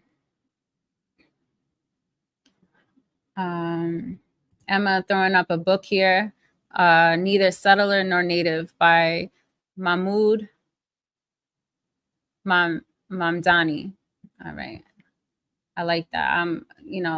Emma always got all the knowledge, I tell you. I don't know. I don't know exactly who Emma is, but Emma has a lot of knowledge. Shout out to Emma. Hawaii. Okay, got you. Chirimacha. Shout out to Chirimacha. All modern borders were drawn by Europeans, full stop, period, right? Like, we understand that, but I don't advocate for a borderless society, very specifically for very specific reasons. I don't think that we can have a borderless society in this current context, although that's not to say that once all of us are free and liberated and we create this new society, however many years it takes to get there. I mean, it could take well past the time that I'm here. I'm not saying borderless society is not possible, right? I'm just saying that I don't advocate for a borderless society in this current context. I don't think it's possible. I think it's idealistic. to work in that and to push that. But more topics for later episodes, I guess you can say. Lens S, the way Western nations use borders for political motives is what needs to be abolished. Exactly, right? And so like once we get to that, right, once we essentially resist European conquests in all its forms, then potentially we can have those discussions about borderless society. And Ricky Ryan says it's liberal facts, right? Because when I think about what it means to be politically mature, I have to be realistic about what's actually happening politically speaking, and I can't just live in my little American silo of like my privileged self over here, recognizing. But as a new African nationalist, my perspectives has really elevated, right? And understanding like what it means to resist the state, right? Or to seek lands, right? To struggle over lands and independence, right? And so when I think about that struggle for lands and independence, right, I understand that those who dominate don't want us to have lands or independence. And so that goes back to this point of criminalizing political dissent. And even thinking about the continent, thinking about the Sahel, they don't want us to struggle or to be self-determined, to have control over our land, our resources, our own people, and be independent in our decision making. And so therefore borders, all right, are necessary. And so maybe, when you think about what's happening in the Sahel, where there is a strengthening alliance of various nations, potentially they could, start to break down their own borders, right? Internally in that very specific region, right? Potentially that could happen. That seems realistic. But in the current context where the European powers have so much influence in these regions, when they have so much potential, right, to stage more coups, right, to assassinate leaders, which I think, I was on YouTube and I saw, this question of the leader in Burkina Faso, them questioning whether or not he was going to be the next to be taken out. I don't even want to say it because I'm like, wow, this is like what the analysis is out here. Like, obviously you cannot live in comfort. You cannot live in comfort in these current conditions because these European powers are going to do anything, whatever it takes by any means necessary to protect their interests, of the land. Because the main struggle here, whether it's on this continent, whether it's on the African continent, right? No matter what continent we're talking about, whatever region we're talking about, the struggle is over lands and control over lands and the resources that are on the land, whether the resources are the people or whether the resources are natural in the earth, right? Because we're natural to the earth as well.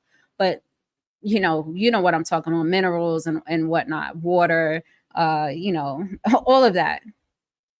And so, how can you break down borders when this aggression exists? And I ask this of people who are, really advocate for this borderless society, anarchists.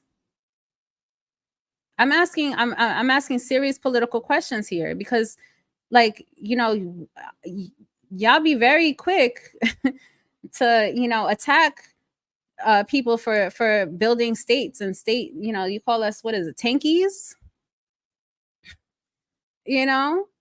And it's like, but this is realistic. Yes, we understand the people should have power and we should have borderless societies and all this stuff. Like, I get it. Like, I'm not sitting here saying like, oh no, we have to be confined under these, like, the European forms of statehood and all of this stuff. I'm not saying that, but I'm just saying, like,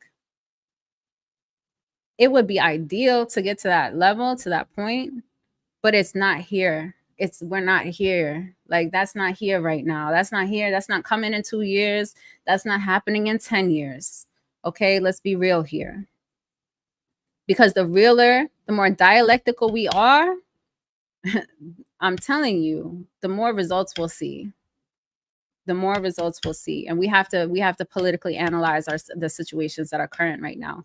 And that's why I say that. So, yeah, borders were created by the oppressor, and one day we'll break those borders. But until then, we have to actually have political power first before we break those borders down. And we do not have any political power, right? And we see what happens when we try to obtain political power. Again, going back to the topic of today's show, criminalizing political dissent.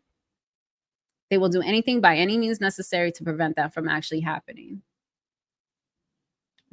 So, I mean, I'd be going off. My bad.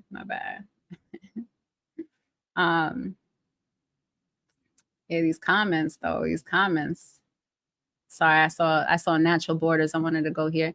Chirimacha, natural borders operated historically more like Venn diagrams, not borderless, but shared portions, resources, and cases. Europeans drew hard lines on a map, literally. Facts, right? Like, facts. They did. They are the issue. They are the primary contradiction, but you have to eliminate your primary contradiction first before we can, I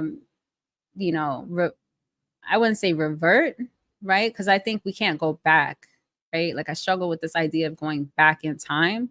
We have to struggle forward, right? And so what does it actually look like? Even though now these hard lines have been drawn, what does it look like to move forward once the primary contradiction is eliminated?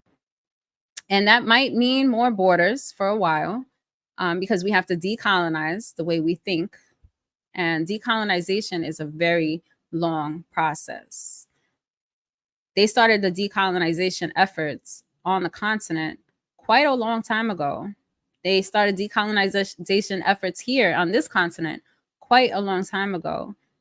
And we see how that's working, right? It's getting it's getting harder and harder and harder, right, to decolonize because the people are so indoctrinated. The propaganda is so much stronger than ever before. And so I don't know. I'm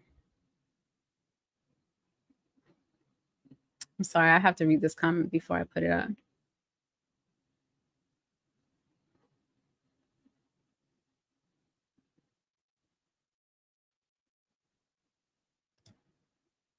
Joshua Ingram. Yeah, exactly. This is where we get into revolutionary dreaming, world building, which is necessary work, but I know why it irks organizers sometimes. We got to deal with the real world right now.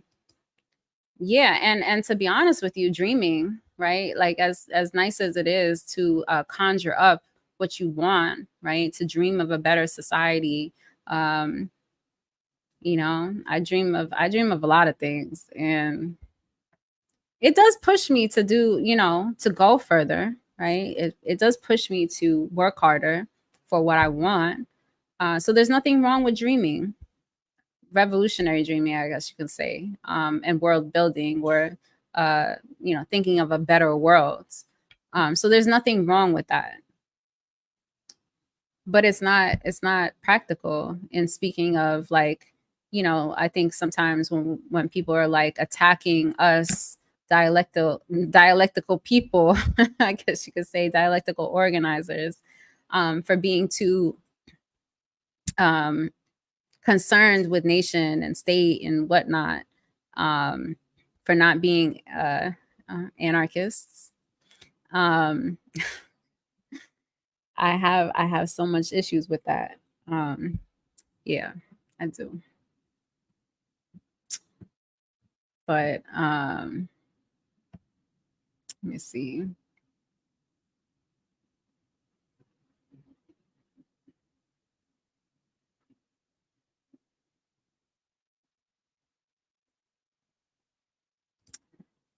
Colin says we need to look to indigenous practices of fluid borders, but internal decision making. I guess, I mean, I don't know. I struggle with some of that comment, but I struggle with that because even indigenous indigenous people, right, took, and I'm not saying all indigenous people, but I would say, a majority of indigenous people globally, right, were forced to take positions that, because of the aggression of the European powers, right? Because of the aggression, because the aggression that they faced, they were forced to take certain positions that meant that they had to build nations. And so, this indigenous practice of fluid borders, I mean, it like, how do you go back to that after all of this has already, like, all of that has already been undone? Like, I maybe I'm right here, I'm struggling with the whole going back, right? Going back in time, right? Re like, it's like when we go back, like when we talk about the old days, right? Like when we reminisce on the old days of time, right? Like, I reminisce all the time, but I gotta stop. I say that to myself all the time. Like, that shit gets me in trouble all the time. Like, wanting to go back in time, going back to times where, like, times were different, times before the internet, times, like, all of that, like when we were younger. And I say to myself, and I'm just relating this, specifically because I'm like, I can't go back in time. I want to go back in time. I want to experience the things that I liked about hip hop before hip hop was so commercial. I want to experience those times when we didn't have social media and we, picked up the phone and actually called people and felt comfortable doing so. Because today, I mean, you call somebody, some people just don't like to be called, period. But anyway, like, I say this to say is, like, I have to get out of that path of wanting to always go back. And I have to always push myself to just struggle forward and work with what is here and now, right? Work with what is here and now, right? We are now, I mean, I would say very specifically, nations of people. And now that we are nations of people, we have to deal with that reality. Not the reality that existed hundreds of years ago. We have to deal with the reality that exists today and move forward with that reality. And that's going to look different. That's going to feel different. And it's not going to be, it's not going to look like it did back then. Is it even possible to go back to that type of way of thinking, considering how much advancement, right? And advancement is not a good thing, right? Because we've been removed from our natural habitat, our natural selves. We have been removed from nature, essentially. And because we have been removed from nature, essentially, right, we have to reacquaint ourselves to a different type of people. Now we have to, like, again, decolonize ourselves, right, and create a new future that is no longer connected to the colonial ties that we have. But going back, I struggle with, right? We have to move forward, and we have to think in a forward way of thinking. And borderless societies, it's just not it. It's not there. And maybe, one day, but maybe not. And I think we should also accept that point too. Like, maybe not. Maybe borderless societies are not possible, and we have to live with that, right? Because that's right here and right now. And I don't want to live so far in the future that I can't see reality of what's actually happening today. Um, so, I think, we definitely have to find a balance between a lot of this. Yeah, a lot of that.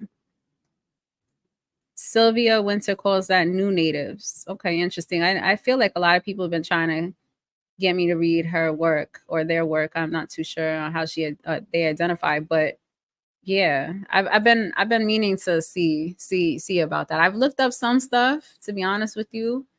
Um, I couldn't quite connect some of the work with what some of the things that I'm trying to, research and organize around, but I definitely want to see some of that. Big Teal says, say that, Coco, revolutionary futurism. Yeah, matter of fact, yeah, exactly. Like let's deal with the future. Um Big Teal. New native sounds like a settler. uh, Ricky Ryan. Admittedly, I can't read a whole work. Yeah, I've tried a little bit and I can't either. But I get recommended all the time Sylvia Winter, so I'm like curious, as to why. But I think, like I've tried to read some other types of works that have challenged my brain a lot, as far as just like the way things are written.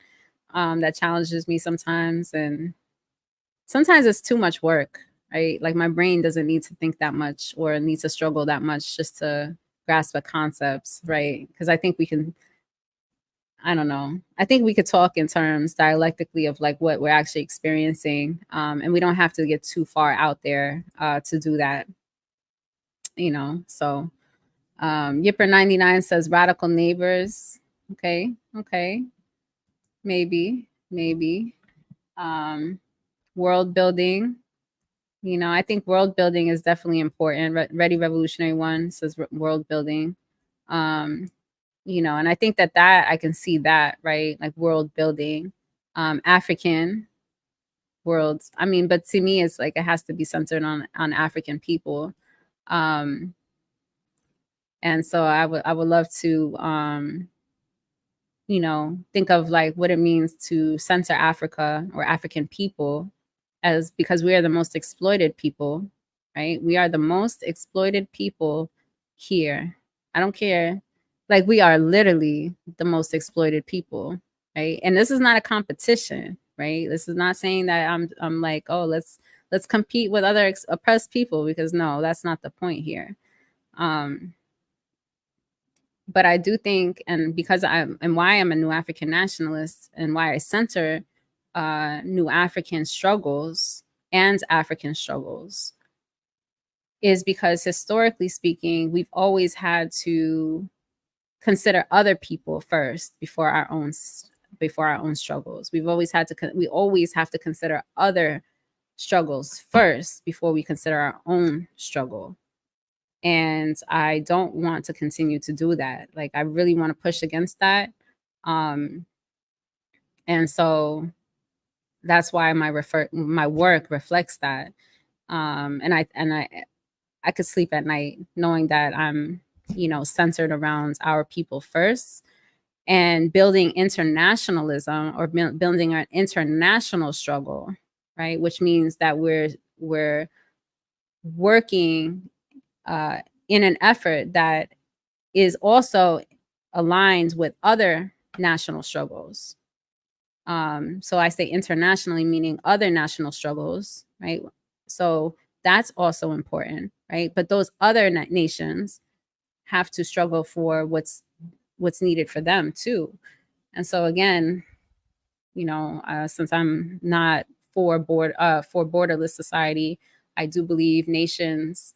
It's more tangible to organize as a nation, and so we have to put our own struggles first, and so that as various nations who are struggling against the primary contradiction, which is the European, and then Europeans have to struggle against their own people too. Listen, right? Because there are oppressed Europeans, no doubt, right? It's not my struggle, it's their struggle, right? But they exist.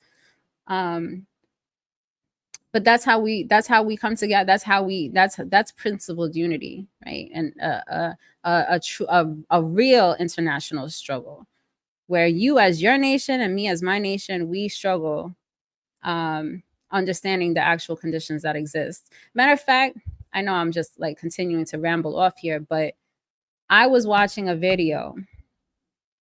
And it was the Italian prime minister, right? They're really fascist over there, right?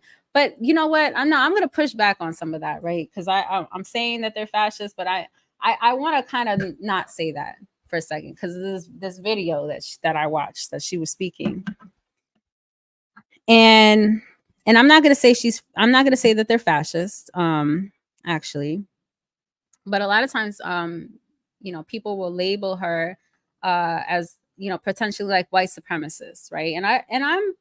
I wouldn't doubt that, right? Like I wouldn't say that, but I would say that this video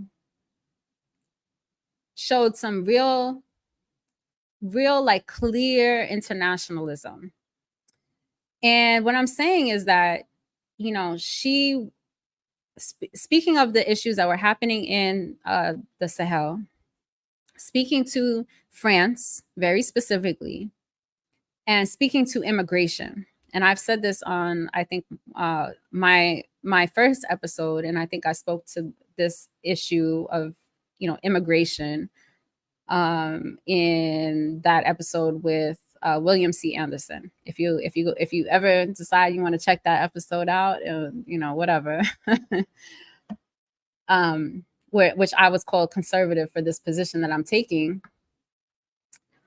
But she was saying that African people, why she believes African people should not be in Europe, which I agree with her, right? And I'm not saying that, the reason for the reason that they leave, right? I'm not saying like the reason why there's, people who have to migrate from their lands.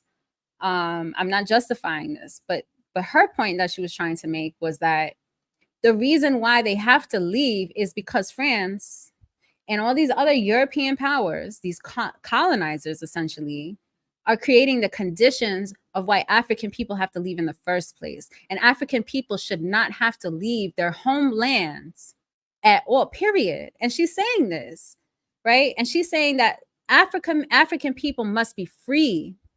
And she's saying this as someone who believes in, and she's a nationalist, right? And I want to be clear on this. She's a nationalist, okay? She believes in protecting her borders, right? She believes in supporting her people, her Italian people, right? And we understand that, not all Italians are European because of, obvious migration and connections and history and all that. But as Italians, right, they're a nation of people who have only so much resources for themselves, right? And what they're trying to say, and I'm not saying that they're above anything or they're better than any other European nation or their history is any better. I'm not saying any of this. But I'm saying is that what she said this specifically is that African people must be free and all of the colonizers must leave Africa and leave the African people to determine for themselves how determine everything for themselves. She's advocating for this, right? She's saying this, right? And so for me, and she's calling out France, saying that, you all complain about migration, you all complain about immigrants, but you're the reason why the immigrants actually exist. Just the same here as the United States, right? These fascists want to complain about immigration and people who are immigrants, yet they're the reasons why immigration and migration exists, right? Why people are exiled from their country, why people are forced to leave, right? And so in my defense, in my opinion, people should not have to leave where they're from, right? African people should not have to leave the continent. People in Latin America should not have to leave their homelands because of this destabilization, right? They should be able to survive and thrive in their own, with their people, right? With their nations. Even if these things were created by Europeans, even if we've been separated and Latin America is mixed with, colonizer and indigenous and African people, like we get this, right?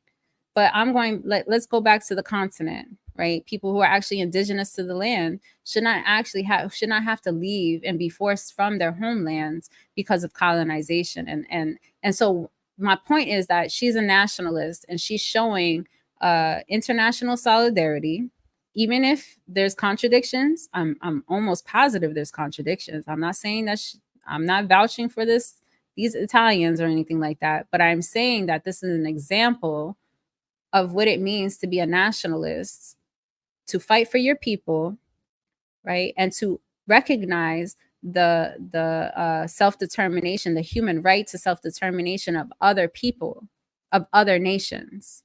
And so that's what I'm trying to say, that when we think about international struggle and solidarity, we have to think about, we have to think about our people first, but we also have to, you know, struggle in solidarity for other people to be freed as well, and to be free and self-determined as well. And I think that that was just an example that I saw that made sense, even if there's contradictions that exist. So yeah, so, but I think, Craig Bartle just like reminded me, man, I had to step away and y'all still are here. Yes, exactly. Yes, exactly. I think it's time, before I just continue to just continue to go down the rabbit hole, right? But this was, I think this was a great, for me, I enjoyed, discussing this. I am looking forward to hopefully bringing more of these, in-depth topics. I want to go deeper and deeper into these topics, as I have the time, as I try to have the time. I'm learning to say no more these days. I'm telling all my comrades, like, I'm gonna start saying no. I'm not gonna take on anything else because I take on too much, and do more work that I think is important, aside from my organizing work and my job. So I'm gonna start saying no to more things.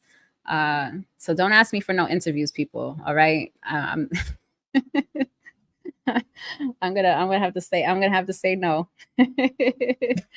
um, but I just wanted to say thank you. $500. You're asking me for $500. I don't even have, man. Listen.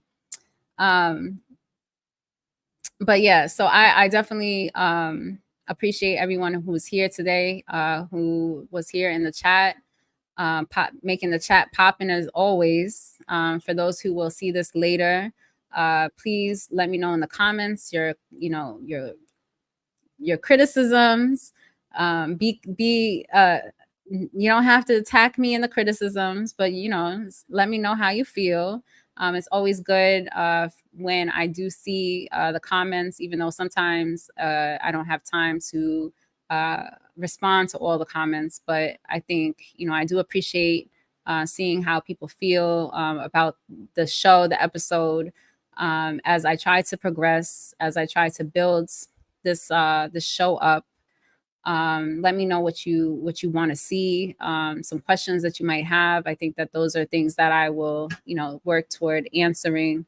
Again, hopefully I see y'all next time. I know that I'm not as present on BPM as I used to be. Even in the chat, I've had to take steps back because of work. But much love always. Free the land, free them all, by any and all means necessary. Take care, y'all. Peace.